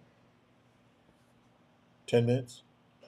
Yeah, that sounds good. Okay, 10 minutes. I've got 3 talks to do tomorrow. Yeah. So, 10 minutes. Yes. Thank you so much. And Dante, thank you so much for staying with us. Okay, we will do rapid fire. Let's just do Glad it to be here. quickly. Yeah, thank you, Dante. This is from, let's see where we left off here. Vitali. Low on lipase enzyme. How do I fix it? Thank you. Dr. Baker? I'm curious how they know they're low on lipase. First of all, I mean, where did that come from? So, assuming you are low on lipase, I mean, lipase is produced by the pancreas. I mean, if there's some sort of, I don't know, a duct obstruction, I'm just trying to imagine what could be causing low lipase. I mean, pancreatitis is often the overexpression of lipase, and that can cause problems. I mean, there are pancreatic enzymes that you can take as supplements. If maybe what I'm expecting is you're self-diagnosing yourself based on fat malabsorption, and it may just be that you have to be cautious about how much fat you consume in one setting. You might have to dial back things like rendered fat, because those tend to be, I think, ushered through the gastrointestinal from the stomach into the duodenum a little more rapidly than whole unrendered fat. So I would steer away perhaps from rendered fats. I would stick to whole fats, and I would consider just portioning your meals a bit smaller. Maybe having, instead of 2 meals, go to 3, 4, 5 meals, whatever it takes. But beyond that, I'd like to know how this was diagnosed, because I'm suspicious it was kind of just a guess. Okay, let's keep going. This is from Wendy. For Dr. Kiltz, how bad is it to have a small orange or a bit of dark chocolate with a meal? Will that knock you out of ketosis? I don't recommend it every day, but I think if you had it once a month, it probably isn't going to harm you of any significance. But adding sugars will affect your ketosis because it increase glucose levels. So that's an effect on being in ketosis. Perfect. Steven. Let me Go ahead. just add to that real quick. Sorry, rapid fire. But one thing we do see with, like, people wearing CGMs, we'll see these sometimes these indulgences in sugars and things like that will literally impact their blood glucose stability for a couple days afterwards. So it's just, sometimes these effects are fairly long lasting. And so just be mindful of that. And again, it's perfection is perhaps not attainable for most people. You do the best you can. I certainly don't recommend people do that. But if it happens, it happens. Okay, great. Let's keep going. This is from Steven. Hi, I've been on Carnivore for a few months, but I have not been able to cut out. Oh, we've already done this one. Let's keep going. Oh, this is for Dr. Chaffee or Dr. Baker. Carnivore for a year on Monday. I've been eating 22 to 26 ounce ribeye, salt, and water. Had numbness in my toes and got a B12 folate test. I found folate was at 2.6. What do I do? Well, didn't really say what the B12 was. Don't know if that's in there, but typically the B12 ranges are way too low. So I mean, but these averages, not everybody realizes the reference ranges for all these different lab tests are the average for the community in that lab. So different labs in the same city will have different reference ranges. And so B12 can be all over the place depending on where you test it, but most of them are going to be low. And so if you're in the range for B12, you're probably actually low for B12. If you're not on the high end of that or even higher. Folate being a bit low, again, I mean, there's no units here, so we don't know where you are exactly, but I'm assuming that's in units I know about, which would be a bit low for folate. Add in liver. The liver has plenty of folate, plenty of B12. That will cover both of those issues. And if you have some sort of like numbness or neuropathy due to a B12 or folate deficiency, that should sort that out. But it's certainly not the only thing that can cause numbness in your toes. So just be aware of that. But really, at the end of the day, just add liver. All right, let's keep going. This is from Good Health. Hi, everyone. Thanks for all that you do. I'm carnivore nearly 2 years. I've lost 19 kg, gout-free, but I'm struggling with twitching calves, finger, big toe, cramps, and constipation. Eating very fatty salted meat. Any thoughts would be much appreciated. Let's start with Dr. Baker.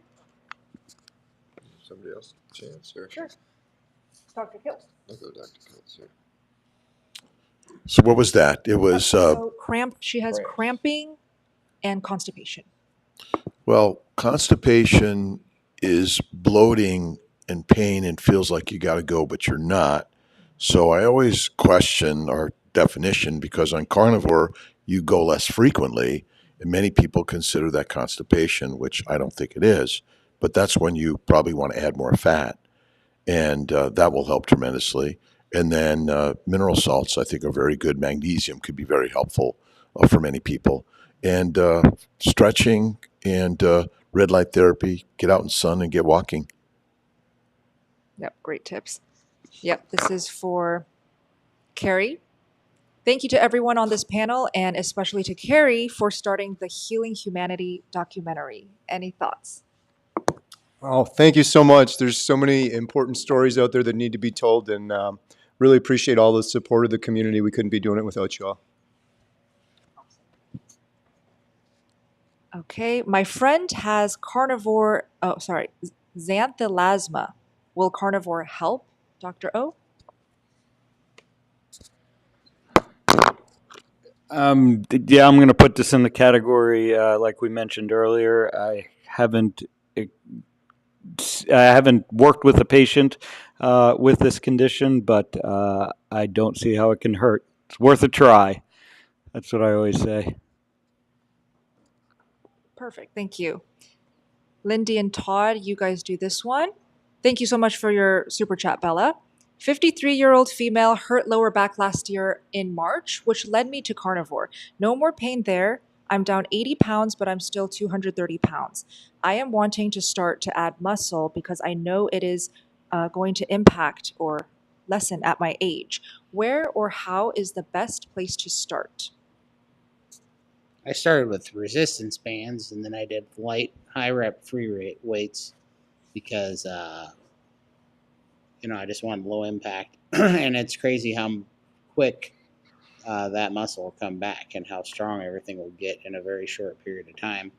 And then, for me, the SBG's priming program actually helped me quite a lot. I didn't realize that I was under eating too, and so getting enough protein and good fat when I was lifting was huge. So I find that remedy to be high rep, low impact to start, and high protein did wonders for me. I've actually started rebounding. That's been really good for me. I did have very low back pain, and also being sedentary for so long, just very atrophied. And I started with the vibration plate first, and then it started rebounding. So after long. And we will wrap up with this last super chat. Thank you guys so much again for all your super chats. We are so sorry that we could not answer them all. But this one says, what an amazing group of people. I love you all. I hope to meet each one of you sometime. And thank you for all that you all do. Thank you guys so much.